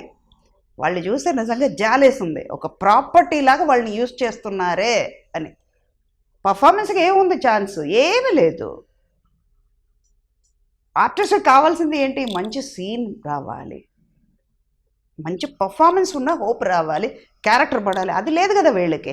ఇంకా వాళ్ళ మీద జాలి వస్తుంది, కానీ వాళ్ళు ఎలాగ నాకు ఈక్వలే రారు వాళ్ళు. అంటే ఈ ప్రాపర్టీ లాగా నిలబడాల్సి వస్తుంది అని చెప్పి ఒకనొక టైంలో కూడా స్టార్ సినిమాలు కూడా వద్దనుకున్న సుధా గారిని కూడా 100% శ్రీమంతుడు మహేష్ బాబు సినిమాలో అమ్మ క్యారెక్టర్ నేను చేయనని చెప్పి రిజెక్ట్ చేశారని కూడా 2 రోజులు క్యారెక్టర్ అన్నారు. అడిగాను, ఎందుకంటే నేను చేసిందంత మంచి క్యారెక్టర్స్ చేసి, ఇప్పుడు సుధా అంటే ఒక క్యారెక్టర్, ఈ క్యారెక్టర్ ఉంటే ఇంపార్టెన్స్ ఉంటేనే చేస్తారు అన్న క్యారెక్టర్ని తీసుకుని ఒక మొబైల్ ఉంది, పెన్సిల్ ఉంది, పెన్ను ఉంది అన్నట్టు నించోబెడితే నేను ఎందుకు చెయ్యాలి? నలుగురు నన్ను అడిగేటప్పుడు నేను సమాధానం చెప్పాలి కదా. దానికి నేను సమాధానం చెప్పే లెవెల్ నేను ఉన్నాను. అంటే మహేష్ బాబు గారి కోసం ఆయన ఒప్పుకోవచ్చు కదా, ఒప్పుకోలేను. ఎన్నో పిక్చర్స్ చేస్తున్నారు. అయినా కూడా అదే మహేష్ బాబు గారికి తెలిసి ఉంటుంది కదా, సుధాగారు ఉంటే క్యారెక్టర్ ఈక్వల్. అదే సుధాగారు ఉంటేనే కదా, అతడుల పక్కన ఉంటే 2 సీన్ చాలు ఆ పిక్చర్కి, హోల్ పిక్చర్ రాలా, 2 సీన్ చాలు. ఇవాళ కూడా మాట్లాడుకుంటున్నారు అతడు గురించి. 2003లో వచ్చింది ఆ పిక్చరు, 2015 13 ఎప్పుడో వచ్చింది. సరే, అయినా ఇవాళ కూడా మాట్లాడుకుంటున్నారంటే 10 ఏళ్ళు అయినా కూడా ఆ పిక్చర్ గురించి మాట్లాడుకున్నారంటే ఆ 2 సీన్ గురించి మాట్లాడుకుంటున్నారు. వీళ్ళకి లేదు కదా అది. అదే మహేష్ బాబు గారికి చెప్పొచ్చు కదా, చెప్పలేదుగా. అదే సుధాగారే కదా అతడులో పక్కన చేసింది. అడుగుతారు మహేష్ బాబు గారు, నేను చిన్నప్పుడు నేను చూస్తున్నానండి ఈ అమ్మ క్యారెక్టర్, మళ్ళీ మాకు కూడా అమ్మ చేస్తున్నారు మీరు. ఏమో వాళ్ళకి అమ్మమ్మ కూడా చేస్తానేమో. ఎలా ఉంటుంది మేడం ఫ్రెండ్స్ మహేష్ బాబుతో? ఫ్రెండ్ ఎలా ఉంటారు సెట్లో అసలు ఆయన? సెట్లో చాలామంది చెప్తారు ఆయన చాలా రిజర్వ్డ్గా ఉంటారు అనేది, కానీ మా వరకు అని చూస్తే ఆయన జోకులు వేసుకుంటూ దూకుడు టైంలో జరిగింది. కాఫీ తాగుతున్నాను, షార్ట్ పిలిచారు వీళ్ళందరూ, అదే సాంగ్ అది, అందరూ రిహర్సల్ చూడాలి, వెనకాల డాన్సర్స్ వాళ్ళందరూ ఉన్నారు, వాళ్ళు రావాలి కదా. నేను కాఫీ తాగుతుంటే వెయిట్ మినిట్ సుధా గారు కాఫీ తాగుతున్నారండి, తర్వాత షార్ట్కి వెళ్తామండి అన్నారంట. అన్న మహేష్ గారు మీరు ఇలా కూడా మాట్లాడతారా అన్న నేను. అంత సటైర్ అనమాట మన మీద. అలాంటి వాళ్ళు అదే చెప్తాను, నాకు అదిష్టం. వీళ్ళందరూ చిన్నప్పటి నుంచి చూస్తున్నాను కదా, వంశీ చేస్తున్నప్పుడు కృష్ణ గారితో చేస్తున్నప్పుడు మహేష్ బాబు చిన్న పిల్లోడు, నా కొడుకే చేశాడు అందులో, చిన్న పిల్లోడు ఆయన. రామ్ చరణ్ చిన్నోడు, బన్నీ చిన్నోడు, అల్లరి నరేష్ చిన్నోడు, మనోజ్ చిన్నోడు, వీళ్ళందరూ చిన్న చిన్న పిల్లలు నా ముందు. వాళ్ళకి రాదు కదా అలాంటిది. ఒక ఫ్యామిలీ మనకి కావాల్సిన వాళ్ళనే చూసిన తర్వాత వాళ్ళకి వాళ్ళ ప్రాపర్టీగా, వాళ్ళ పిక్చర్లో ప్రాపర్టీగా తీసుకొచ్చి పెట్టండి అని చెప్పలేరు కదా. బట్ ఆ పిక్చర్ తర్వాత కొన్ని ప్రాపర్టీ లాగా నిలబడాల్సిన క్యారెక్టర్స్ చేయలేదని చెయ్యలేదు, నేను చెయ్యను కూడా. పిక్చర్ ఒకటి చాలా వరకు వెంకటేష్ ఐ థింక్ అది కూడా డైరెక్టర్ గారు నువ్వు చెయ్యి, ఎందుకు చెయ్యవు అని తిట్టారు ఆయన ఫోన్ చేసి. నేను చెయ్యనండి, నేను ఎందుకు చేస్తానండి, సారీ సార్ నేను చెయ్యను అన్నాను. ఎందుకు చెయ్యవు, నువ్వు రా చూద్దాం అన్నారు. కానీ చూస్తే ఆ క్యారెక్టర్కి ఒక ఇంపార్టెన్స్ ఉంది కదా. ఇప్పుడు చెప్పుకోవడానికి కూడా ఒక ఇది ఉండాలి. మహేష్ బాబు పిక్చర్లో నేను చేశాను, 100 మంది ఆర్టిస్ట్ ఉన్నప్పుడు ఒక సుధా మాత్రం కనపడదు. ఇప్పుడు నమో వెంకటేశ్వర ఉందంటే నేను, భరణి గారు, నాగార్జున గారు ముగ్గురే ఉన్నాం. ఆ సీన్లో ఎవరు లేరు కదా, మా ముగ్గురినే చూస్తారు.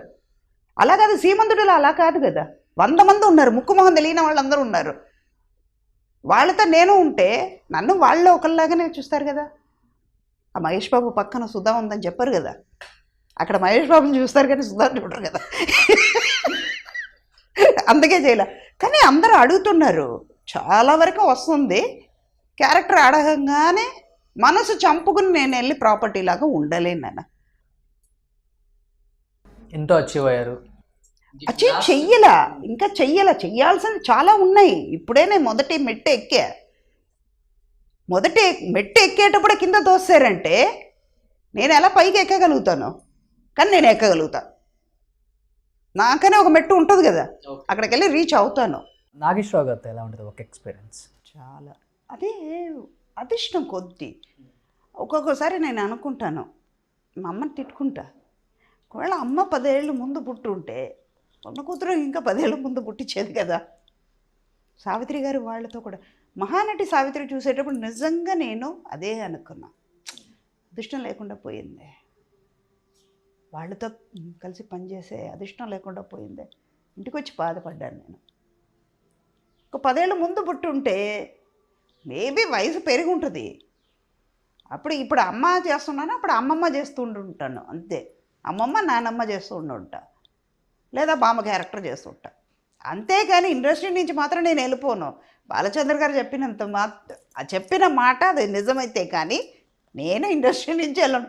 కేజీ పెవికాలు కాలు కింద పెట్టుకున్నావు, ఎందుకు వెళ్తావు? నాగేశ్వరరావు గారితో చాలా నేర్చుకోవచ్చు. రామారావు గారితో భయంతో ఉంటుంది, సెట్ సైలెంట్గా ఉంటుంది. నేర్చుకోవచ్చు ఆయన పర్ఫార్మెన్స్ చూసి. నాగేశ్వరరావు గారితో ఏంటంటే ఒక ఫ్రెండ్లీ నేచర్ ఉంటుంది, బాగా జోకులు వేస్తారు. జోకులు వేస్తారు. అలాగనే మేము మించిపోయి లెవెల్ దాటిపోయి ఆయనతో చనువుగా మాట్లాడేవాళ్ళం కాదు. కాలు మీద కాలు వేసేసుకొని ఆయన పక్కన వెళ్ళి కూర్చుని అలా మాట్లాడేవాళ్ళు కాదు. దూరంగా కూర్చొని వాళ్ళని గమనిస్తూ ఓ వీళ్ళు ఇలాగ ఉండొచ్చు, సెట్కి వచ్చిన తర్వాత వాళ్ళని నేర్పించేవాళ్ళు, అలాగ నేర్చుకునేవాళ్ళం. ఇప్పుడు మనం చెప్పినా కూడా యా వినో అని అన్నప్పటికీ మనం ఎందుకు వద్దు కాముగా వెళ్ళిపోదాం, అది చూసాం ఇది చూస్తున్నాం, అది జరుగుతుంది. అందుకే నాగేశ్వరరావు గారితో ఒక రకం, అలా తమిళ్లో చూస్తే శివాజీ గారితో, శివాజీ గారు ఇద్దరిని కలిసిన వాళ్ళు, రామారావు గారు అక్కినేని నాగేశ్వరరావు గారు ఇద్దరిని కలిపితే ఎలా ఉంటుందో అది శివాజీ గణేశన్ గారా. సూపర్. నాకు అదిష్టం కలిగింది. ఒక బ్యాడ్లకి ఏంటంటే చెప్పినట్టు 10 ఏళ్ళ ముందు ఉంటుంటే ఎంజీఆర్ గారితో కూడా హీరోయిన్గా చేసేదాన్నేమో. ఇప్పుడు ఆయన రిటైర్ అయిపోయారు, ఆయనతో చేయలే. ఓకే. ఇంకా నాగేశ్వరరావు గారితో షేర్ చేసుకోవాలనుకుంటే ఇంకా ఎలా ఉండేవాళ్ళు మీతో అప్పుల్లో బాగా? ఇంకా అదే బాగా నేర్పించేవాళ్ళు.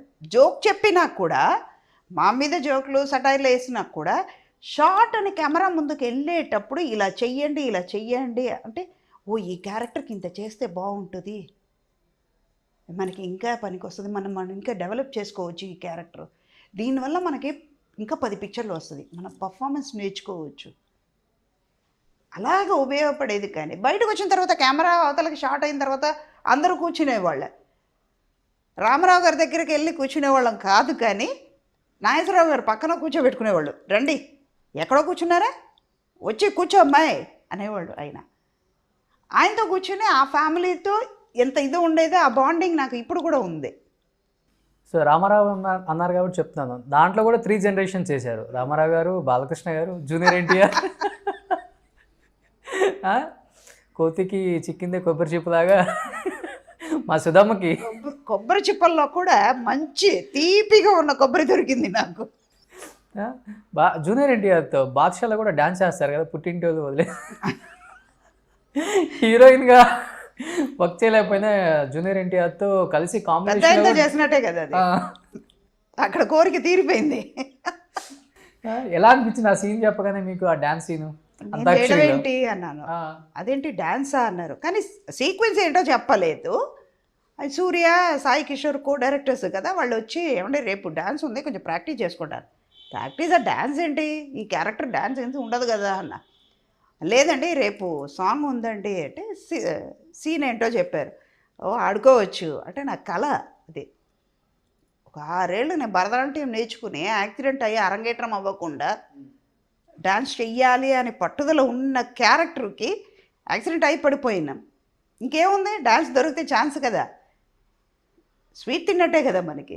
ఇలా ఓకే షార్ట్కి వచ్చాం. మార్నింగ్ అంటే షూటింగ్ ఉన్నాం కాబట్టి మార్నింగ్ ఒక 20 మినిట్స్ 30 మినిట్స్ 15 మినిట్స్ ఎంతో పైన 7 ఏకర్లో పైన గ్లాస్ రూమ్లో ప్రాక్టీస్ చేసాం. అది కూడా వేస్ట్, అక్కడికి వెళ్ళి మాస్టర్ ఏం చెప్తారో చేస్తాం అన్న ధైర్యం. వచ్చా షార్ట్కి వచ్చిన తర్వాత తారక్ని అడుగుతున్నాను, నేను జూనియర్ ఎన్టీఆర్ని తారక్ అనే పిలుస్తాను, ఎందుకంటే మేజర్ చంద్రకాంత్ టైంలో పెద్ద ఆయన ఒళ్ళో కూర్చునే చిన్న పిల్లోడు, చంటి పిల్లోడుగా చూసాము తన్ని. చంటి పిల్లోడే, చంటుడే, చిన్నోడు, మనస్సు అలాంటి సున్నితమైన మనసు తనకి. బయట అలాగా హీరో నేను అన్నది లేకుండా అందరితో జోకులు వేసుకుంటూ వాళ్ళ ఏడిపిస్తూ అలాగే ఉన్న తారక్ని అలాగే ఇప్పుడు వరకు చూస్తున్నాను నేను. అలా చిన్న పిల్లోడిని మేజర్ చంద్రకాంతలో చూసాం, అక్కడ ఆడుకుంటాడు, షార్ట్ మధ్యలో అలాగే ఇలాగే వెళ్తాడు, కంట్రోల్ లేకుండా అల్లరి చేసేవాడు కదా. ఆ తారక్ని ఇక్కడ చూస్తుంటే బాబు అని పిలవలేము, పెద్ద ఆయన పేరు ఆయనే అలాగే పిలవరు. నాకు ఎలా పిలవాలంటే తారక్ అని వచ్చింది, అదే తారక్ అని ఇప్పుడు కూడా తారక్ అనే పిలుస్తానమాట.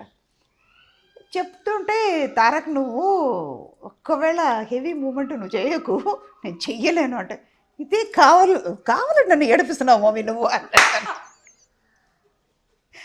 నాకు ఒక అదృష్టం ఏంటంటే అందరూ నన్ను మమ్మీ అని పిలుస్తారు, అమ్మ అంటారు. జూనియర్ ఎన్టీఆర్, ఉదయ్ కిరణ్ వీళ్ళందరూ అమ్మ అమ్మ అని పిలుస్తారు, మమ్మీ అని పిలుస్తారు. ఒక మనోజ్ మాత్రం గట్టిగా మమ్మీ అంటాడు, నొక్కినట్టు మమ్మీ అంటాడు తను. మిగతా వాళ్ళందరూ ఒక్కొక్కసారి అమ్మ అంటారు, ఒకసారి మమ్మీ అంటారు. తారక్ మాత్రం అమ్మ అని పిలిచేవాడు తను. అంటే నువ్వు చేయకున్నా అంటే ఇది కావాలని నిన్ను ఏడిపిస్తున్నారు మమ్మీ, మీరు వద్దమ్మా, నీకు కావాలని నీకంటే నేను ఒక పాయింట్ తక్కువనే చేస్తాను అంటే నీకు డాన్స్ సరిగా వస్తూ నాకు రానట్ట అన్న. ఏడిపిస్తే కరెక్ట్గా అలా చేస్తాం. చాలా బాగా ఎంజాయ్ చేశారు. నాకేంటంటే ఒక చిన్న ఇంకోసారి ఒక టేక్ వెళ్తే బాగుంటుంది కదా అని అనుకున్న స్ప్రెయిన్ వచ్చేస్తుంది కాలికి, చేయలేకపోయాను. అంటే బాగానే చేస్తే మళ్ళీ ఇంకో 1 more ఎవరైనా అడుగుతారమ్మా, అందుకే వచ్చింది అన్నట్టు. అది మంచి ఎక్స్పీరియన్స్. అది ఒక మంచి డాన్సర్తో నాకు బన్నీతో చేయాలని ఉంది, కానీ కోరిక తీరదు, ఎప్పుడు తీరుతుందో. ప్రభుదేవాకి నాకు ఒక అగ్రిమెంటే ఉంది, తనకి ఈక్వల్గా డాన్స్ నాకు ఇవ్వాలని. మొన్న ఎయిర్పోర్ట్లో కలిశాను, నేను వైజాగ్ వెళ్తుంటే తనని మెడ్రాస్ ఎయిర్పోర్ట్లో కలిస్తే మన అగ్రిమెంట్ గుర్తుందా ప్రభు అన్నాను. తప్పకుండా చేస్తామండి అన్నారు తను. ఆయన స్పీడ్కి నేను చేయలేనేమో కానీ. ఎలా ఉంటారు సెట్లో జూనియర్ ఎన్టీఆర్? చాలా సరదాగా కొట్టాడతారు, జోకులే. పెద్ద ఆయన చూసినట్టే ఉంటుందా? 100%. కానీ భయం రాదు, మన కళ్ళ ముందు పెరిగిన పిల్లోడు కదా, అందుకే భయం రాదు. ఆయనంటే భయం, తనైతే ప్రేమ, అంతే.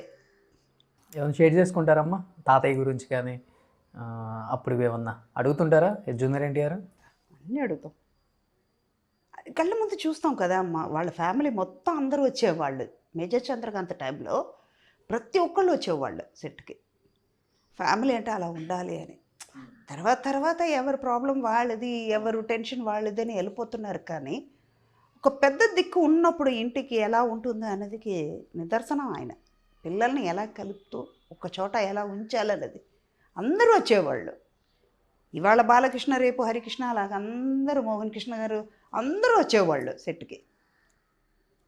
భలే ఉండేది సరదాగా, ఒక పెళ్ళికి వెళ్ళినట్టే మేజర్ చంద్రకాంత్ చేయడం. సో బన్నీతో ఎప్పుడు వేస్తున్నారు స్టెప్పులు మళ్ళీ? ఏమో బన్నీ ఎప్పుడు పిలుస్తాడో అప్పుడు అది బన్నీ ఒప్పుకోవాలి, డైరెక్టర్ ఒప్పుకోవాలి, ప్రొడ్యూసర్ ఒప్పుకోవాలి, ఇన్ని ఉన్నాయి. బన్నీ కూడా కామెడీ బాగా చేస్తుంటారు కదా, ఇది కూడా అనుకోకుండా వచ్చిన ఒక కామెడీ ఆ సన్నివేశమే కదా, డ్యాన్స్ కూడా అంతాక్షరి అంటే అది అలా రావాలి, కుదరాలి కదా. అది డైరెక్టర్ రైటర్ చేతిలో ఉంది. ఫస్ట్ రైటర్ పెన్లో ఉంది, ఆ పెన్ ఏమో దిగాలి పేపర్లోకి, అది ఇంప్లిమెంట్ అవ్వాలి, డైరెక్టర్ చేతికి వెళ్ళాలి, అది రావాలి, ప్రొడ్యూసర్ ఒప్పుకోవాలి, డైరెక్టర్ ఒప్పుకోవాలి, హీరో ఒప్పుకోవాలి, చివరికి సుధా ఒప్పుకొని డ్యాన్స్ చేయగలగాలి. ఇంత ఉంది. ఎలా ఉంటుంది బన్నీతో వర్క్ ఎక్స్పీరియన్స్? ఆల్మోస్ట్ చేశారు కదా, చాలా పిక్చర్స్ బన్నీ చేశారు, చాలా పిక్చర్లు చేసాం బన్నీతో కూడా. అర్జున్కి మిగతా వాళ్ళ కంటే కేరళ మలయాళం పిక్చర్కి వెళ్తే నన్ను ముట్టుకుని ఇలాగిలా అనేవాళ్ళు, ఇలా తాగి అమ్మ బన్నీని పట్టుకున్నారని. అంటే బన్నీని పట్టుకున్నాను అని. అంత ఫ్యాన్ గ్రేస్ ఉంది బన్నీకి. నేను ఎవరిని చూడలే అలాగా, ఒక బన్నీ తప్ప. అది తమిళ్లో చూస్తే అజిత్ గారికి ఉంది, చాలా ఉంది. బన్నీకి అయితే అజిత్ కంటే బన్నీకి ఎక్కువ ఉంది. కేరళలో అదర్ స్టేట్లో ఉండడు, ఇప్పుడు మన స్టేట్లో ఉండడం వేరే, డైహార్డ్ ఫ్యాన్స్ ఉంటారు, కానీ బయట ఉండడం ఆశ్చర్యం కదా. ఒక కేరళ ఎక్కడికి సంబంధమే లేదు. చెప్పారు బన్నీకి ఎప్పుడన్నా? చెప్పాను, నేను ఆ స్టేట్ వెళ్తున్నాను, నేను వెళ్ళిపోయి ఇలా అంటుంటే అదేంటమ్మా అంటే, లేదు కేరళలో ఇలాగే చేశారు వాళ్ళు, తలుచుకున్నారు కదా అందుకే నేను చేశాను అన్నాను. ఎలా జోవెల్గా ఉంటారా లేకపోతే బాగా రిచర్డ్ ఆయన కూడా? కాదు, అదే నాకు వచ్చిన అదృష్టం. అందరితో జోకులు, అందరూ ఫ్రెండ్లీగా ఉండడం. కానీ ఏంటంటే వాళ్ళ ఇంటి మనిషిలాగా ట్రీట్ చేసేవాళ్ళు కాబట్టి అన్నీ షేర్ చేసుకునేవాళ్ళు. బట్ ఒక్కటి, నేను ఆ పర్సనల్ వరకే వెళ్ళను. మనకైనా ఒక లిమిట్ ఉంది, వాళ్ళ ప్రైవసీకి మనం ఎంటర్ అవ్వకూడదు. అసలు ఆర్టిస్ట్గా మనం ఎంత చెయ్యాలో అంతవరకు, వాళ్ళు మన మీద ఉన్న మర్యాదని మనం కాపాడుకోవాలి. కానీ సుధమ్మ అందరితో వర్క్ చేశారు కానీ ప్రభాస్తో వర్క్ చేయలేదు అనుకుంటా. ప్రభాస్తో చేశాను. ఏ cinema? Bujjigadu made in Chennai మొన్న. ఓ చేశారు కదా బుజ్జిగాడు. ఆ తర్వాత క్యారెక్టర్ చేయలేదు అనుకుంటా తనకి. యోగి వచ్చింది, డేట్ లేక చేయలేకపోయాను. ఓ శారదా గారి క్యారెక్టర్ చెయ్యలేక. తర్వాత వినాయక్ కూడా అన్నారు, యాక్చువల్లీ మీరు చేస్తుంటే బాగుండేదండి, మేము అనుకున్నాము, మీరు డేట్ ఇవ్వలేదు కదా, ఏడ్పించారు కదా. ఇంటర్నేషనల్ స్టార్ అయిపోయారు ఇప్పుడు ప్రభాస్. ఎలా ఉంటారు ప్రభాస్ గారు? యాక్చువల్గా బాహుబలికి కూడా ఇది మొన్నటి తెలిసింది నాకు. ఆ రోహిణి క్యారెక్టర్కి అడిగారంట. తర్వాత రాజమౌళి గారికి అనిపించిందా లేకపోతే ఎవరికి అలాగా అనిపించిందో, బ్లౌజ్ లేకుండా చూడలేకపోతున్నారేమో అనేది ఒక క్వశ్చన్ మార్క్ వచ్చిందమ్మా. మాట అయితే మీ పేరు వచ్చింది, తల్లి అనగానే ఆటోమేటిక్గా అదే కదా వస్తుంది అందరికీ. అవునవును. ఫస్ట్ పేరు సుధా. సుధా లేకపోతే చూడలేదు కదా ఇప్పటి వరకు, చూడలేదు కదా, అలాగ అనిపించి ఉండొచ్చేమో అని మిస్ అయ్యారన్నమాట. మిస్ అయ్యారు. ఎలా ఉంటారు ప్రభాస్? ప్రభాస్తో ఎక్కువ కాంబినేషన్ లేదు కాబట్టి తనతో ఎక్కువ వర్క్ చేయలే. మున్నాలో కూడా ఎక్కువ రోజులు లేదు, 2 or 3 days పనిచేసాం. బుజ్జిగాడు కూడా అంతే, 2-3 days అంతే. అంటే వీళ్ళతో కలిసి పనిచేసే అంత టైం నాకు తనతో చేయలేకపోయాను. కానీ ఒక పెద్ద ఆర్టిస్ట్గా ఉన్నారు, లీడ్ చేస్తున్నారు, అప్పటికే బిజీ ఆర్టిస్ట్. టక్కున ఒక కొత్త డైరెక్టర్ వచ్చేసి అనరాని మాట, ఒక బూతు మాట సుధా గారిని అనేసి మీరు మామూలుగానే ఎమోషనల్, అవతల వాళ్ళు కొత్త పాత అని చూడరు, బాగా ఎమోషనల్ అయిపోయి అసలు నేను సెట్లో నుంచి బయటికి వెళ్ళిపోతానని చెప్పి అన్నారంట. తను ఇప్పుడు పెద్ద డైరెక్టర్ అనుకోండి. పెద్ద డైరెక్టర్ అవ్వచ్చు, చిన్న డైరెక్టర్ అవ్వచ్చు. డైరెక్షన్ అని వచ్చిన తర్వాత డైరెక్టర్ కనపడరు. డైరెక్టర్ వ్యూ ఏంటంటే ఆర్టిస్ట్ ఫేస్లో కనపడతారు. ఇప్పుడు డైరెక్టర్ గౌరీ అన్న క్యారెక్టర్ రాశారు, అది సుధా చేస్తుంది గౌరీ అంటే. ఆ ఎమోషన్ ఎక్కడ క్యారీ అవుట్ అవుతుంది? సుధా క్యారెక్టర్ మీద. ఆ గౌరీ క్యారెక్టర్ డైరెక్టర్ వ్యూ అక్కడ చూపిస్తున్నారు. అలా అన్నప్పుడు సుధా కనపడాలా, గౌరీ కనపడాలా? గౌరీయే కదా కనపడాలి. అక్కడ డైరెక్టర్ ఎవరైనా కనపడరు కదా, బిహైండ్ ద కెమెరా ఉంటారు వాళ్ళు. ఆడిచ్చేది ఎవరు? ఇప్పుడు క్యారమ్ బోర్డు ఉంది, స్ట్రైకర్ ఎవరి దగ్గర ఉంది? డైరెక్టర్ దగ్గర ఉంది. అన్నీ చేశారు, బాగానే ఉంది. కానీ మాట, వాళ్ళు నాన్న పనిచేసేటప్పటి నుంచి మేము ఉన్నాం, వాళ్ళు ఏ పరిస్థితిలో వచ్చారనేది మేము చూసాం. మేబీ వాళ్ళకి బ్యాడ్ షేప్ వచ్చి ఉండొచ్చు, నేను బ్యాడ్ షేప్లో ఉండే, నేను సర్కమ్స్టెన్స్ వల్లనే ఇండస్ట్రీకి వచ్చాను. అందరికీ ప్రాబ్లమ్స్ అన్నది ఉంది. అలా అన్నప్పుడు సెట్కి వచ్చిన తర్వాత ఇది ఇంపాక్ట్ పడుతుందా పడదా? ఒక ఆర్టిస్ట్గా కెమెరా ముందు నేను చేసే గౌరీ క్యారెక్టర్ మీరు రాసుకున్నారు, అక్కడ నేను ఏడుస్తాను. మనిషిని చూసేటప్పుడు నాకేం మీ మీద అసహ్యం పుట్టుతుంది కదా, అలాంటి మాట్లాడేవారు. అలా అన్నప్పుడు చేయకూడదని ఆయన దగ్గర నుంచే వెళ్ళిపోయాను. సెట్లో నుంచే ఒకటే ఆర్గ్యూ చేస్తే 2 చేతులు కొడితేనే చెప్పడం వస్తుంది. మనం ఒక చేత్తో కొట్టుకుంటూ ఉంటే చెప్పడం రాదుగా. నువ్వు ఆర్గ్యూ చేసావా, నేను ఆర్గ్యూ చేశానంటే ఇంకా ఆర్గ్యుమెంట్ పెరుగుద్ది. చిన్న లాజికే ఇది. మాట్లాడారు, అందరూ ముందు అడిగారు, తప్పు నా మీద లేనప్పుడు ఆయన అన్నారు. దీనికి ఒకటే సొల్యూషన్, ఆయన చూసి నేను ఈ పిక్చర్ ఒప్పుకోలే. ఆ కన్సర్న్లో ఇది నాకు 7వ పిక్చరు. ప్రొడ్యూసర్కి నాకు మాట, డైరెక్ట్ డీలింగ్ ఎక్కడి నుంచి మాట్లాడుకునేది నేను ప్రొడ్యూసరు. డైరెక్టర్కి ఏ విధానంలో కనెక్షన్ లేదు. అలా అన్నప్పుడు నేను ఎందుకు ఆయనతో మాట్లాడాలి? వెళ్ళిపోయాను. ప్రొడ్యూసర్ వచ్చారు, కాంప్రమైజ్ చేశారు. ఆయన ఉంటే నేను చెయ్యను, ఎందుకంటే ఆయన చూసేటప్పటికల్లా నా మాట అది రీవెండ్ అవుతుంది కదా. ఎలాగైనా ఒక మనిషి ఒక మాట అనేసారంటే అది గుర్తుకు ఉంటుంది. మన మనుషులు, నేను రాయి కాదు కదా. ఆ రాయిని కూడా కొడుతూ ఉంటే ఒక క్షణం తర్వాత అది ఇరిగిపోద్ది, పగిలిపోద్ది కదా రాయి కూడా. అలా అన్నప్పుడు మనిషిగా ఉన్నప్పుడు నాకు మామూలుగానే ఏడుస్తా. ఎవరైనా బయట గొడవ పడుతున్నాయి గట్టిగా మాట్లాడితేనే ఇక్కడ ఏడుస్తా. అలాంటి క్యారెక్టర్ ఆ మాట అన్నప్పటికీ అందరి ముందు ఒక 100 మంది ఉన్నారు. తప్పు మీది పెట్టుకుని నా మీద పాయింట్ చూపిస్తే ఏడ్చేయను, వెళ్ళిపోయాను సెట్లో నుంచి. వేరే ఏం చేయలే. ఎవరో పెద్ద ప్రొడ్యూసర్ చెప్పడంలో తప్పే లేదు. రత్నం గారు, Selvaraghavan director, 7G rainbow colony. 7G Brindavan colony, rainbow colony అని తమిళ్లో వచ్చింది, బృందావన్ కాలనీకి.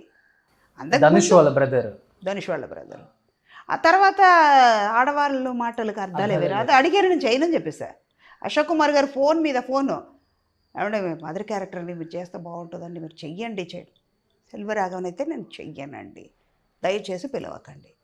మేబీ ఆయన మంచి డైరెక్టరే, లేదని చెప్పలేదు, కానీ ఆయన చూసేటప్పటికల్లా నాకు ఆ మాట గుర్తుకొస్తుంది, చెయ్యనండి అన్న. అదే ఇన్సిడెంట్ తమిళ్లో ఒక డైరెక్టర్ అన్నారు, అందరు ముందు. వెళ్ళిపోయాను. మా అమ్మని కూర్చోబెట్టుకుని ఓళ్ళ పడుకుని ఏడుస్తున్నా. అమ్మ తిట్టారు. ఎందుకు ఎందుకు ఏడుస్తావు, చేయలేవా? ఆయన అతను కో డైరెక్టరే కదా, రేపు డైరెక్టర్ అవుతాడు, వచ్చి నేను క్యారెక్టర్కి అడుగుతాడు, అప్పుడు చూపించు. ఆయనకి అయ్యో మనం తప్పు చేస్తాం అన్నది తెలియాలి, అలా చేయన్నారు. సీదా అదే జరిగింది. ఆయన డైరెక్టర్ అయ్యారు, వచ్చి క్యారెక్టర్కి అడిగారు, అడిగితే నేను చేయనండి అన్న. మీ క్యారెక్టర్ రాజలక్ష్మి గారు చేశారు అనుకుంటా కదా? రాజలక్ష్మి గారు చేశారు. తమిళ్లో కూడా ఆయన కో డైరెక్టర్ అడిగారు, చేయనమ్మా. మళ్ళీ అదే గుర్తుకొస్తుంది, నువ్వు అక్కడ చూసావు, ఆయన మాట్లాడే విధం నువ్వు చూసావు. మన మనుషులు వెనకాల మాట్లాడుకుంటాం. ఆ రోజు సుధాగారిని మా డైరెక్టర్ ఇలాగే మాట అన్నారయ్యా, వస్తుంది కదా, నేను ఉండడం వల్ల వస్తుంది, లేకపోయినా కూడా రావచ్చు, కానీ నేను విన్న కదా అక్కడ ఉండి. ప్రజెంట్ నేను అక్కడ ఉండను కదా, నా ప్రజెన్స్ అక్కడ ఉండదు కాబట్టి నేను చేయను అన్నాను. ఇప్పటివరకు సెల్వరాగం పిక్చర్ నేను చేయలే. ఇన్ని పిక్చర్లు చేశారు కదా, 900 పిక్చర్లు చేశారు. ఎప్పుడైనా లైఫ్లో అనిపించిందా, అరే వచ్చి ఈ సినిమా ఎందుకు చేశాను, నేను ఈ సినిమా ఒప్పుకోకపోతే బాగుండే, ఇలాంటి క్యారెక్టర్స్ ఎందుకు చేశాను అనిపించిన ఒక సినిమా ఏదైనా ఉందా మీ లైఫ్లో? ఇప్పటి వరకు లేదు. ఏం లేదా? ఎందుకంటే ఇది కావాలని నేను కోరుకుంటున్నాను కాదు, ఇదే ఇలాగే ఉండాలి, ఒక ఆర్టిస్ట్గా ఉండాలి, ఒక 10 మంది నన్ను చూసి బాగున్నారని అడగాలి, ఈ క్యారెక్టర్ ఎంత బాగా చేశారండి, మిమ్మల్ని తలుచుకున్నామండి అని చెప్పాలి. నేను ఇండస్ట్రీలో ఉండాలి అనే కదా నా మనసులో ఉంది. దానివల్ల నేను ఏది క్యారెక్టర్ చేసినా అది ఒక సీన్ అయినా 2 సీన్ అయినా మంచిగా చెయ్యాలి అని కోరుకుంటాను. సో క్యారెక్టర్ ఆర్టిస్టులకి కాంట్రవర్సీ కూడా చాలా కామన్ అమ్మా, అప్పుడు ఉంది ఇప్పుడు ఉంది, ఇంకా పెరుగుతుంది కూడా ఇది. ఎప్పుడన్నా సుధా గారిని మానసికంగా కానీ మిమ్మల్ని పాయింట్అవుట్ చేసి మాట్లాడారు అన్న న్యూస్ ఎప్పుడన్నా వచ్చిందా? ఏ విధంగా అయినా కానీ, పర్సనల్గా కానీ లేకపోతే సినిమా పరంగా కానీ మిమ్మల్ని పాయింట్అవుట్ చేసిన మాటలు? దీనికి కరెక్ట్ సమాధానం ఏంటి తెలుసా? వాళ్ళు పనికి మాలిన వాళ్ళు. అది తప్పు పదమో రైట్ పదమో నాకు తెలియదు, వాళ్ళకి పని లేక అలా మాట్లాడతారు. దాన్ని మనం అది తీసుకున్నామంటే మైండ్లో పెట్టుకుంటే వాళ్ళకి మనకి తేడా ఉండదు. మాట్లాడే వాళ్ళు మాట్లాడుతూనే ఉంటారు, వాళ్ళకి పని లేక మాట్లాడుతున్నారు. బట్ జరిగిందా మీ లైఫ్లో?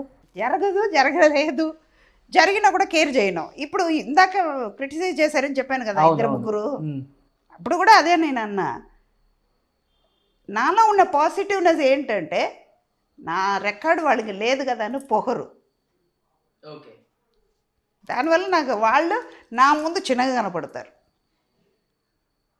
కానీ వాళ్ళని కలిసేటప్పుడు మంచిగానే మాట్లాడతా. ఎందుకంటే నేను హర్ట్ చేసే మనిషి కాదు, వాళ్ళకి నాకు తేడా ఎక్కువ ఉంటుంది. నేను ఎప్పుడు పై మెట్లో ఉంటాను, వాళ్ళు ఇంకా కింద మెట్లోనే ఉన్నారు అన్నది నా పొగరుది, చూసుకుంటాను అలాగే. అందుకేనేమో అలాగే వాళ్ళు ఏ సందర్భంలో అలా మాట్లాడారో, కానీ నా వరకు వచ్చేది అందుకే నాకు అదృష్టం అంటాను నేను. ఎందుకంటే ఎవరు ఇలా మాట్లాడే వాళ్ళు ఎవరు లేరు కదా, ఎవరు సుధా అంటే ఇలాగనే పిన్ పాయింట్ చేసేవాళ్ళు నాకు లేదు. వాళ్ళతో అలా కలిసి పనిచేసే ఈ ట్రావెలింగ్ మొత్తం ఈ 40 years ట్రావెలింగ్ అలా జరిగింది నాకు, ఇక ముందు కూడా అలాగే ఉంటుంది. కానీ ఇంత నవ్వుతూ ఉంటారు, ఎంత ప్లెజెంట్గా ఉంటారు. ఇలాంటి సుధా గారికి కూడా కొంతమంది మరణాలు, ఎంతోమంది అడిగారు మిమ్మల్ని ఇది, బట్ కొంతమంది మరణాలు మిమ్మల్ని కలిసి వేసింది. అసలుకి మొత్తం ఈ లైఫ్ ఒక్కసారి బ్యాక్ వెళ్ళి చూసుకునే విధంగా చేసిందని కూడా ఎక్కువ నేను విన్నాను, చూశాను కూడా అమ్మ. ఎలా అనిపిస్తుంది అసలుకి? అంటే ఉదయ్ కిరణ్ మరణం ఒకటి, బాలచంద్ర గారి మరణం ఒకటి, ఈ మధ్యకాలంలో నాన్నగారి మరణం ఒకటి, ఇది 3 ఒకటి చెప్పాలంటే అందుకే నేను ఉదయ్ కిరణ్ గురించి తలుచుకోను ఎప్పుడు, వాడికి అదృష్టం ఎక్కువ. అంటే ఉదయ్ మీ బంటులాగా ఉంటాడు కాబట్టి అంత మీ మనసుకు అంత దగ్గర అయ్యాడా? లేకపోతే దగ్గర అయ్యాడు, వాడు పిలుపు కూడా అలాగ అనిపించింది. వాడు పడే బాధ, వాడు పడే కష్టాలు, తల్లిదండ్రులను పోగొట్టుకుని తండ్రి ఒక విధంగా వెళ్ళిపోయాడు, దూరం అయ్యాడు, తల్లి శాశ్వతంగా దూరం అయ్యింది, ఒంటరి అయిపోయాడు. ఇప్పుడు నా పరిస్థితి, నాకు బ్రదర్స్ అందరూ ఉన్నా కూడా మా నాన్నగారిని పోగొట్టుకుని నేను తల్లి లేక తండ్రి లేకుండా నేను నించున్నాను ఇప్పుడు. కానీ ఇది నాకు ధైర్యం ఇచ్చింది. ఒక 8 నెలలు నేను నాన్నగారిని అలా చూసా. నా తల్లికి కూడా నేను చేయలే. కూతురుగా పుట్టినందుకు నేను గర్వం అంటే అంత గర్వపడుతున్నాను నేను. దేవుడు ఎందుకో నమ్మి నా దగ్గరికి తీసుకొచ్చి పెట్టాడు కదా, నేను బాగానే చూసుకుంటాను, ఈ ఆత్మకు మంచి చేస్తాను అని చెప్పి నా దగ్గర తీసుకొచ్చి ఆయన అలా చూశానన్నమాట. ఆ ప్రాణం కూడా చివరికి నా చేతిలోనే పోవాలని. నా తల్లికి చేయలేదు, 20 నిమిషాలు ఆవిడ అన్నీ పోయింది. కానీ ఈయన 8 నెలలు బాధపడ్డాడు. ఒక్కొక్క చిన్న హెయిర్ కూడా ముట్టుకుంటే అంత నొప్పి వచ్చేవి. మనిషి అమ్మా అమ్మా అమ్మ అనేది. ఎవరిని చూసినా సుధమ్మ, ఎవరు చూసినా సుధా. ఆ మాట పడిపోవడం అన్నీ చూశాను. చివరికి కళ్ళు కూడా నన్ను చూస్తుంది. అవన్నీ చూసి ఆయనలాగా మనం ఉండకూడదు, ధైర్యం తెచ్చుకోవాలి. దాంట్లో నుంచి బయటపడడానికి నాకు 2 నెలలు అయ్యింది. అదన్నీ ఇవాళ కూడా ఆయన ముందు పెట్టుకుని ఇలా ఉండాలి. ఇదంతా లైఫ్లో ఆ ఫస్ట్ నెలలో కూడా నాతో చాలాసార్లు కూడా చెప్పారు ఈ విషయం నాన్నగారిది. తలుచుకుంటే నాకు బాధగా ఉంటుంది. ఎప్పటికైనా ఇంట్లో లోపలికి వెళ్ళి చూసిన తర్వాత ఆయన లేని రూమ్కి వెళ్ళి ఇవాళ దీపం పెట్టేటప్పుడు ఆయనకు కూడా ఆయన ఎక్కడ పోయారో అక్కడ దీపం చూపించి మళ్ళీ వస్తాను అనమాట ఇంట్లో. ఎందుకంటే ఆయన ఉన్నట్టు నా దగ్గర. నమ్మరమ్మా, ఇది నిజం, నేను ఇది ఎగ్జాగరేట్ చేసి చెప్పాలా. పిక్చరు తగ్గడానికి కారణం నేనే. ఇవాళ డబ్బు వస్తుంది, మా నాన్న రాడుగా, మా అమ్మ రాదుగా. నాకు ఓపిక ఉన్నంత వరకు నేను చేస్తా. మా నాన్న ఇప్పుడు కోర్టులో వచ్చినా కూడా మా నాన్న రాడు నాకు. ఆయన అలా చూసుకోవాలి. ఆయన బాధపడుతున్నాడు. నా మీద నమ్ముకుని నా దగ్గరికి వచ్చారు. 5 కొడుకులు ఉన్నా కూడా వాళ్ళు వచ్చి చూసి వెళ్ళారు. అయినా నా దగ్గర ఉన్నారంటే నా మీద నమ్మకంతో దేవుడు పంపించాడు. ఈ ఆత్మను మంచిగా చూసి పంపించాలి. ఆయన ప్రాపర్టీ ఇదే, ఆయనకే ఇవ్వబోతున్నా. కానీ ప్రతి క్షణం ఆయన పోతాడు. ఆయన చావుని నేను కళ్ళారా చూస్తానని తెలిసి కూడా నేను చేశాను. ఒక కూతురుగా నా బాధ్యత ఏంటో అని తీర్చుకున్నాను. అది నేను ఇప్పుడు 3 నెలలు అవుతుంది. ఆ 8 నెలలు ఆయన పడుకున్నప్పుడు నేను వచ్చిన పిక్చర్లు పోగొట్టుకునేది చాలా ఉన్నాయి. దానికి రెట్టింతలు నాకు ఇప్పుడు వస్తున్నాయి. చెయ్యలేనికి టైం దొరకలే నాకు. కానీ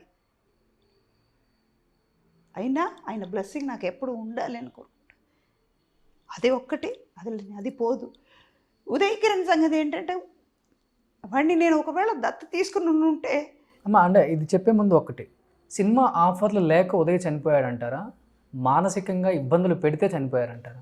మానసికంగా ఇబ్బంది పెట్టుంటారు. అది ఎవరైనా నేను పాయింట్ చేయలేను. కానీ అదే నేను చెప్పేది ఏంటంటే కొంతమందికి బయటపడతారు, కొంతమంది లోపల పెట్టుకుంటారు. మా నాన్న ఉన్నప్పుడు మా బ్రదర్స్ అందరినీ తిట్టేదాన్ని, ఎవరు రావట్లేదు, ఎవరు చూసుకోవట్లేదని. కానీ ఒక్కసారిగా ఆయన పోయిన తర్వాత నేను నిర్గదిగా ఉన్నాను. తోడు అది ఎవరు వెళ్ళారు ఆయనతో పాటు. అది ఎక్స్పీరియన్స్ ఇస్తుంది. నేను అనుభవించే శోభ వాడు అనుభవించి ఉంటాడు. ఎంత బాధపడ్డాడు ఆ పిల్లోడు. ఒక సూసైడ్ అనేది ఒక క్షణం తీసుకునే డిసిషన్ అది. కొంతమంది ఎంత కౌన్సిలింగ్ ఇచ్చినా కూడా ఈ మనసులో ఉన్నది బయటకు వస్తేనే కానీ, వాళ్ళు కౌన్సిలింగ్ ఇచ్చినంత వరకు బాగానే ఉంటుంది. మనం బతకాలా, ఎవరి కోసం బతకాలి, ఏముంది, పోతే పోని, ఏ ప్రాబ్లం ఉండదు కదా, ఎవరితోనూ ప్రాబ్లం ఉండదు కదా, ఎవరిని ఫేస్ చేయక్కర్లేదు కదా. ఆ స్థితికి వచ్చేస్తాం అన్నమాట. దానివల్ల అయ్యి ఉంటుంది. లాస్ట్ స్టేజ్లో కలిసాడమ్మా మిమ్మల్ని? కలవలేదు కదా. ఫోన్ చేస్తే ఫోన్ ఎత్తాడు, వాళ్ళ మేనేజర్కి ఫోన్ చేస్తే సరిగా సమాధానం లేదు. మా హెయిర్ డ్రెస్సర్ని కూడా వెళ్ళి చూడమన్నాను, పలకరించడే, లేడు. లాస్ట్ 3-4 months అసలు కనెక్షన్లే లేకుండా పోయేది. ఒక్కవేళ దేవుడు ఎందుకు ముందు తీసుకెళ్ళాడంటే, ఒకవేళ నేను దత్తి తీసుకుని ఉంటే ఈ పుత్రశోకం నేను అనుభవించేది అన్నేమో. మీరు ఫిక్స్ అయ్యారు తీసుకుందామని? పేపర్స్ అన్నీ కూడా రెడీ అయింది కదా. వాడి ఏజ్కైనా పర్వాలేదు, మేజర్ అయినా కూడా పర్వాలేదు. నా ప్రాపర్టీ వాల్యుయేషన్ అంతా పెట్టేసి లాయర్ని పెట్టి ఇంకా 2 monthsలో దత్తు తీసుకుందాం అనుకుంటున్నాను. వాడు సిద్ధమయ్యాడు. 3 monthsలో అన్నీ జరిగిపోయినాయి. ఆ తర్వాత అన్ని కనెక్షన్ కట్ అయిపోయి దేవుడు అందుకే పెట్టుంటాడేమో, అందుకే దత్తొద్దు, ఒక కారణం, రీజన్ ఉంది. తర్వాత నాకు ఇప్పుడు అర్థమవుతుంది. ఏది శాశ్వతం కాదు, జననం అని ఉంటే మరణం అని ఉంటుంది. ఒంటరిగానే వచ్చి ఒంటరిగానే పోతావు. అందరూ సౌందర్య అమరు కాదు, ఇద్దరు కలిసే పోతావు. అనేది ఎవరికో లక్షల్లో ఒకరికి రాసి ఉంటుంది అంతే. గుర్తుంటారు దేవుళ్ళు వాళ్ళు. కానీ వీడి విషయంలో ఏమైంది, వాడు పోవడం వల్ల వాడు ఒకవేళ నాకు తలకరువి పెట్టే ముందు వాడిపోయాడు కదా, అది నేను తట్టుకోగలుగుతానా? అందుకే వరకు వచ్చి ఆపేసి దేవుడు వాడిని తీసుకెళ్ళిపోయారు. అంటే లాస్ట్ టైం కూడా చనిపోయే ముందు మీ దగ్గరకు వచ్చి కాళ్ళు పట్టుకుని కూడా కాళ్ళు పట్టుకుని ఏడ్చాడు. అమ్మా నేను ఒంటరి అయిపోతున్నానమ్మా, ఎందుకురా నువ్వు వచ్చేయరా, ఇంట్లో ఉండరా, ఎక్కడ పోతావు నువ్వేం పిక్చర్ చెయ్యక్కర్లా, ఏదో బిజినెస్ పెట్టేస్తా, చూసుకో, పిక్చర్స్ వద్దు, ఏం వద్దు. సాక్షి చలపతిరావు గారు ఉన్నారు, అంత బాధపడ్డాడు పాపం. అదేనండి, ఒక ప్రాబ్లం రావచ్చు పోవచ్చు, ప్రాబ్లమే లైఫ్ అయితే విరక్తి వచ్చేస్తుంది. ఎక్స్ట్రీమ్ లెవెల్కి వెళ్ళిపోయాడు వాడు, చిన్న వయసు. ఒక్కసారిగా డెడ్ బాడీ చూసినప్పుడు ఏమనిపించింది? బాడీని చూడలేదుగా, నేను పంపించలేదు కదా వీళ్ళు, నాగార్జున గారు. ఒక లైలా కోసం షూటింగు, ప్యాకసన్ మూవీస్ వాళ్ళు షూటింగ్లో, శంషాబాద్ దగ్గర షూటింగ్లో ఉన్నా నేను. నాకు పొద్దున తెలియదు అది. Morning as it is 8 o'clock నేను వెళ్ళిపోయాను లొకేషన్కి. కొంతసేపట్లో న్యూస్ వస్తుంది, మా హెయిర్ డ్రెస్సర్ చెప్తున్నాడు, అక్కడ మేనేజర్ వాళ్ళు మాట్లాడుకుంటే విన్నాను అనమాట. ఉదయకరణ చెప్పాను. టీవీ చూడలేదు, పేపర్ చదవను నేను ఎక్కువ, నాకు తెలియదు, వీళ్ళు ఎవరు నాకు చెప్పలేదు. హెయిర్ డ్రెస్సర్ని అడిగితే అవునమ్మా నిన్న సూసైడ్ చేసుకున్నాడంట. అరే మనకు చెప్పలేదు ఏంట్రా అని. ఈ లోపు నాగార్జున గారు మేనేజర్కి ఫోన్ చేసి చెప్పారంట, తన్ని పంపించకండి, చాలా ఎమోషన్ అవుతుంది తను, మీరు పంపించకండి తన్ని. పంపించలేదు వాళ్ళు, షూటింగ్ ఉందని. షూటింగ్ చేయలేకపోతున్నాను నేను. ఈవినింగ్ కాండలెన్స్ మీటింగ్కి వచ్చి తట్టుకోలేక వాడు ఫోటో చూసి ఒక్క మాట అడిగా.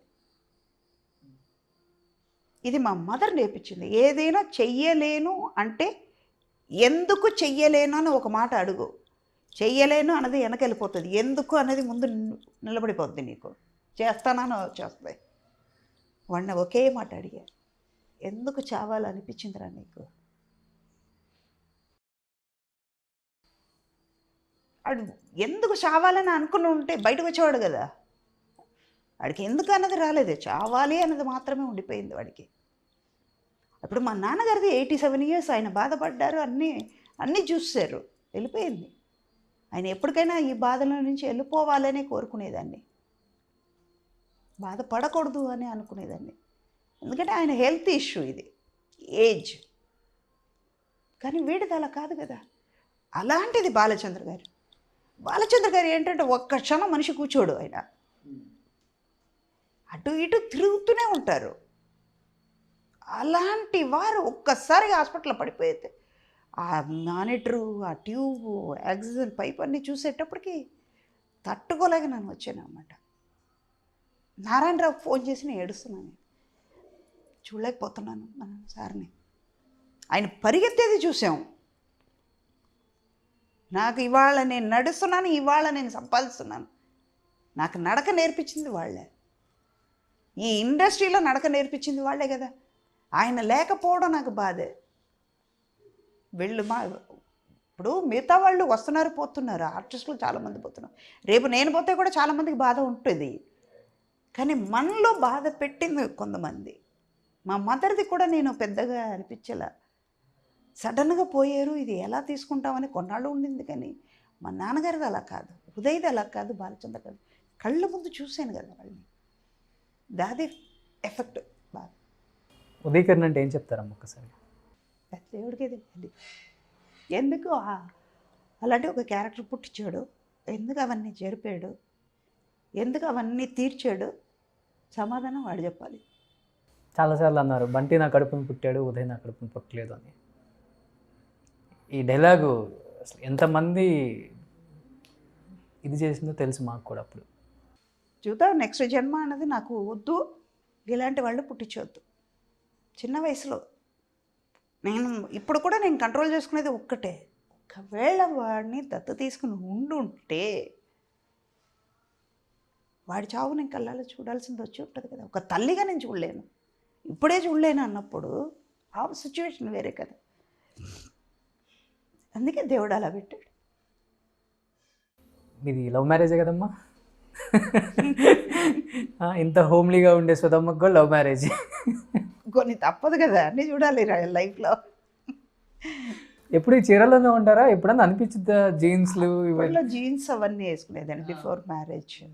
ఆ తర్వాత ఇప్పుడు కూడా సల్వార్ అవన్నీ, ఓన్లీ మూవీ వరకు వచ్చేటప్పుడు శారీస్, ఎందుకంటే అమ్మలా కనపడాలి కదా. ఇలా చూస్తే మిమ్మల్ని బయట మాకు కూడా చూడాలనిపిస్తుంది, అలా చూడలేమేమో అసలు నాకు తెలిసి.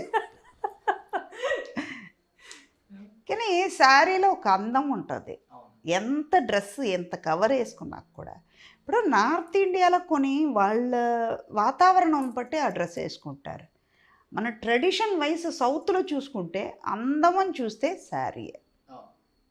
ఒకసారి మీ లవ్ స్టోరీ. లవ్ స్టోరీ ఏం పెద్దగా ఉంది, అన్నీ ప్రాబ్లమ్స్ చూసుకుని తర్వాత వాళ్ళు ఒప్పుకోలేక వీళ్ళు ఒప్పుకోలేక నేను చేసుకుంటాం అన్నప్పుడు, మొండిగా ఉన్నప్పుడు ఓకే పోండి మీ బాధ మీరు పడండి అని చేపించారు. ఎందుకు పెద్ద ఫార్మాస్యూటికల్ రన్ చేస్తున్నారు కదా. ఉన్నా కూడా అదే లవ్ కదా, వద్దంటారు అన్నలు నలుగురు అన్నలు పెద్ద సీన్ నడిచింది అప్పుడు. ఇప్పుడే వద్దు అనుకున్నప్పుడు అప్పుడు జరుగుతాయా? ఓకే అంటారా? కానీ ఒప్పుకున్నారు, హ్యాపీగానే ఉన్నాం కదా. ఇంకే సరే, మీ లవ్ మ్యారేజ్ మీ ఇంట్లో ఒప్పుకోకపోయినా కానీ చేసుకున్నారు, కానీ మీ అబ్బాయి లవ్ మ్యారేజ్ చేసుకునేటప్పుడు మీరు ఎందుకు ఒప్పుకోలేకపోయారు మరి? ఒప్పుకోలేదంటే కళ్ళ ముందు కొన్ని చూశాను. వద్దు అంటే వినాలి. మేము ఎదిరించి పెళ్లి చేసుకోలేదు కదా, కానీ వాడు అలా చేయలేదు కదా, అందుకే వచ్చింది గొడవ. వదిలేద్దాం, కానీ పాతది మాట్లాడితే బాధగానే ఉంటుంది. కానీ ఇప్పుడు హ్యాపీ కదా బాబు? ఎక్కడ ఉన్నా హ్యాపీగా ఉంటే చాలు. అమెరికా కోళ్ళు బాగానే ఉండండి, ఎక్కడో దూరంగా ఉన్నారు, సంతోషంగా ఉంటారు. కలుస్తారమ్మా? మీరు యూఎస్ వెళ్ళినా కానీ కలవరు, టచ్లో రారు అసలు ఫోన్లో కూడా. మీరు ఒప్పేసుకున్నారు కదా, ఇంకా అయిపోయింది కదా. అది వాడికి తెలియాలి కదా. నాకొద్దు అన్నప్పుడు నేను మొండిగా, ఇప్పుడు నా వయసు వచ్చినాక తెలుస్తుంది వాళ్ళకి. అమ్మ గుర్తు రావట్లేదు అబ్బాయికి? అమ్మాయి గుర్తుకొస్తుంది కాబట్టి అమ్మ గుర్తు రాలేదు. ఎలా ఇంత ఈజీగా తీసుకున్నారు దీన్ని కూడా? అందుకే అమృతం అన్నది. ఇప్పుడు అర్థమైందా ఎలా ఉన్నానన్నది? జరుగుతాయి అన్నిటికీ ఒక రీజన్, ఒక టైం వస్తుంది. ఇప్పుడు బాధపడితే మాత్రం ఏమవుతుంది, ఒక క్షణం ఇప్పుడు కొన్ని విషయాల గురించి మాట్లాడి బరువెక్కింది, గుండె బరువెక్కింది నాకు. ఒక క్షణం నాలో నుంచి బయటకు రావాలి అని దిగమింగుకున్నాను, ఏది జరగదు వస్తుందా. ఇప్పుడు నా బాధ చెప్పుకుని 10 మంది బాధ పెట్టడం కన్నా సంతోషంగా వాళ్ళు కూడా నవ్వుకుంటే వాళ్ళు హెల్తీగా ఉంటారు, నేను హెల్తీగా ఉంటాను కదా. ఎన్ని ఇయర్స్ అయింది కొడుకుతో ఫోన్లో మాట్లాడి కూడా? 4-5 ఇయర్స్ పైన అవుతుంది. ఫోన్లో కూడా మాట్లాడితే ఫోన్ పెట్టేస్తాడు అంతే, వాయిసే విన్నాడు అనుకుంటాడు. ఎందుకు మనం డిస్టర్బ్ చేసి, వాళ్ళు సంతోషంగా ఉన్నారా ఓకే, వాళ్ళని ఇబ్బంది పెట్టే ఎందుకు. కోడలు మాట్లాడితే వీడే కన్నవాడే మాట్లాడలేనప్పుడు వాడేం మాట్లాడతాడు. ఎలా తమిళ అమ్మాయి ఇంత మంచిగా తెలుగు మాట్లాడటం, తెలుగు అమ్మాయి పోయారు అందరికీ, కానీ తమిళ్లో కన్నా తెలుగులోనే ఎక్కువ గుర్తింపు వచ్చింది కదా మీకు? నేను దానికి జోకులు కూడా చెప్పేదాన్ని. పుట్టింది తమిళనాడు, శ్రీరంగం, కంచెం ఎత్తింది తమిళనాడులో, కానీ కారంగా ఆవకాయ ముద్ద పడింది ఆంధ్రాలో అంటాను నేను. కారంగా పడింది. ఆవకాయ అంటే ఏంటి, మంచి క్యారెక్టర్ నేచరే కనపడుతుంది మీ కట్టుబొట్లో. పక్కా ఈ రాజమండ్రి ఈస్టో వెస్టో అంటే వాళ్ళతోనే ఎక్కువ ఉన్నాను కదా, తమిళ వాళ్ళతో తక్కువ కదా. వీళ్ళకి గుర్తు వచ్చేటప్పుడే ఆవిడ గుర్తుకొస్తారు తమిళ వాళ్ళకి. అందుకే వాళ్ళే ప్రిఫరెన్స్, వాళ్ళకే, మన వాళ్ళకే ఎంత చెప్పినా. అట్లా తమిళ వాళ్ళు కూడా నా మీద కోప్పడతారు. అవునయ్య అప్పుడు మీకు గుర్తురాదు, ఇప్పుడు మాత్రం వస్తానా అంటాను నేను. అంతే కదా. తమిళ్లో కూడా ఆల్మోస్ట్ అందరికి అమ్మ క్యారెక్టర్లు చేశారు కదా. అజిత్, అజిత్ అయ్యింది, ప్రభు అయ్యింది, విశాల్కి అయిపోయాను, సూర్యకి అయిపోయాను. కార్తీది ఇవన్నీ చేయలేదు, ఫ్యూచర్లో ఉంది. తమిళమ్మ. తమిళ ఇక్కడ మీలాగా శరణ్య ఉంటారు అనుకో. శరణ్య ఉంటారు. శరణ్య ఉంటారు. అప్పుడు యాక్టింగ్ అన్నా కానీ అదంతా కూడా గోల్డెన్ డేస్ అమ్మ. మీరు యాక్ట్ చేసినప్పుడు డైమండ్, గోల్డెన్ కదా, డైమండ్స్. ఇప్పుడు కూడా యాక్ట్ చేస్తున్నారు కదా, ఈ జనరేషన్ ఆ జనరేషన్ వర్క్ చేస్తున్నప్పుడు, ఈ జనరేషన్తో చేస్తున్నప్పుడు ఎలా అనిపిస్తుంది? నేర్చుకో, వాళ్ళలాగా ఉండడానికి నువ్వు నేర్చుకో అని.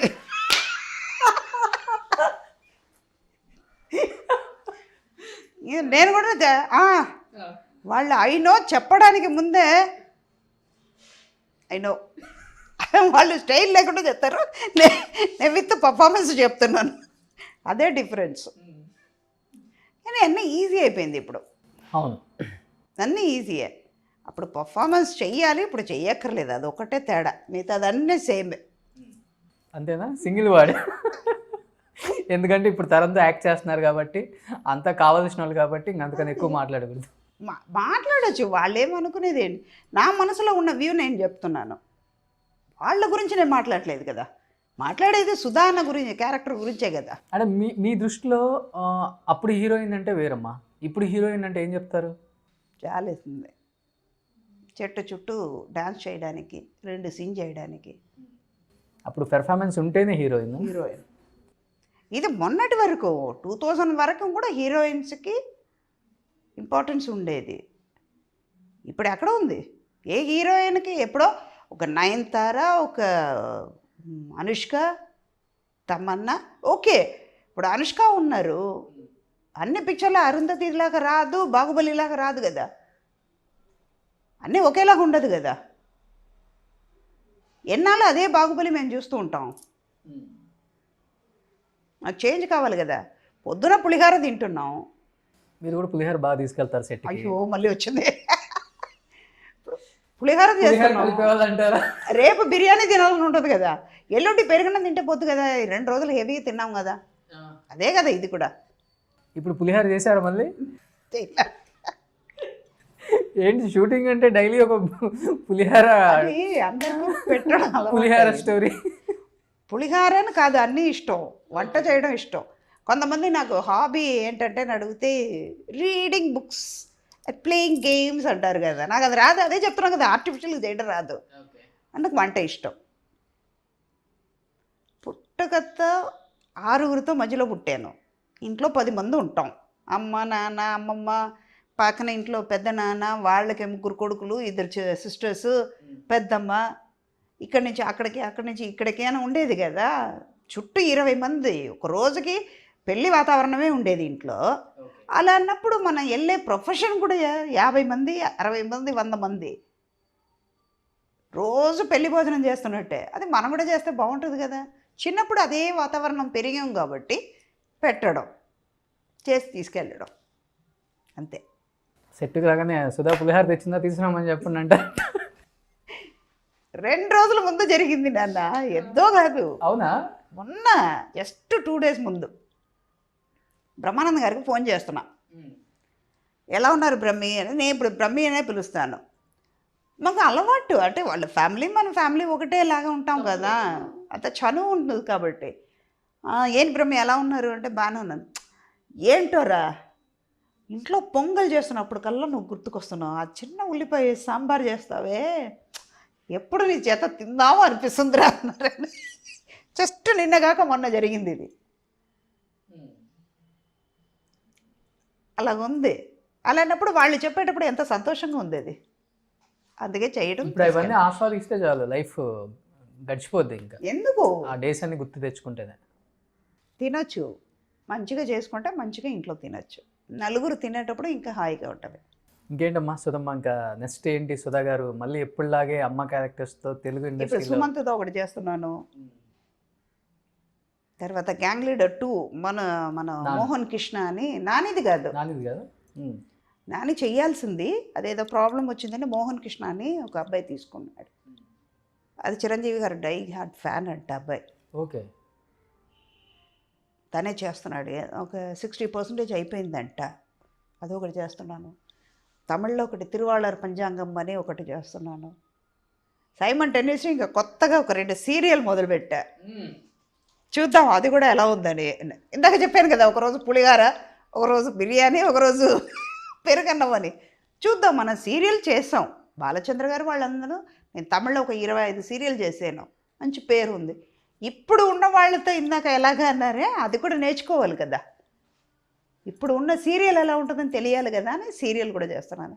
మా టీవీలో చిట్టి తల్లి అని ఒకటి వస్తుంది, తమిళ్లో జీ తమిళ్లో నాచియార్పురం అని వస్తుంది. 2 క్యారెక్టర్ డిఫరెంట్ క్యారెక్టర్. ఇదేమో నీతి నిజాయితీ ఉన్న, తమిళ్లో నాచియార్పురంలో ఏంటంటే స్ట్రైట్ ఫార్వర్డ్గా నీతి నిజాయితీగా ఉన్న లాయర్. అక్కడ ఏంటంటే చిట్టి తల్లి కోసం బతికే ఒక, అక్కడ కూడా సాఫ్ట్ క్యారెక్టర్ అది. ఇదేంటంటే స్టబ్బన్గా ఉంటారు. డైవర్స్ ఇప్పించాలంటే కారణం ఉండాలి. లీడింగ్ లాయరు, దానికి కారణం ఉండాలి. ఆ కారణం గట్టిగా ఉంటే ఇమ్మీడియట్గా డైవర్స్కి అప్లై చేస్తే డైవర్స్ ఇప్పిస్తారన్నమాట. ఆడవాళ్ళంటే అంత మర్యాద కాదు, ఇన్ని క్యారెక్టర్స్ చేశారు కదా, అన్నీ ఎమోషనల్. ఇప్పటికి ఎన్ని ట్యాంకులు అయిపోయి ఉంటుంది గ్లిజరిన్ అసలుకి? దీనికి మన దాసరి గారు కూడా చెప్పారు, మేస్త్రి టైంలో అది పేపర్ చూపించారు. ఆర్ట్ కాస్టింగ్ ఫైల్ తీసుకొచ్చి చూస్తే పైన ఏమి రాసింది చూడు అన్నారు. దాసరి గారు, శ్రీహరి గారు, చంద్రమోహన్, సుధా రాశారు. రాసి బ్రాకెట్లో లీటర్ ఆఫ్ లీటర్స్ గ్లిజరిన్ అని రాశారు. ఏమనాలి? ఆయనే చెప్పేశారు కదా, ఫ్యాక్టరీ తీసుకుని ఉంటే బతికేదాన్ని ఏమో నేను, కానీ నాకు మాత్రమే పనికి వచ్చేది, మిగతా వాళ్ళకి ఎవరికి పనికిరాదు. అది అట్లా జోక్ చేసేవాళ్ళు. సుజాత గారు తర్వాత కన్నమ్మ గారు, వాళ్ళ తర్వాత సుజాత గారు ఉండేవాళ్ళు, తర్వాత జయసుధ తర్వాత సుధా వచ్చింది అని.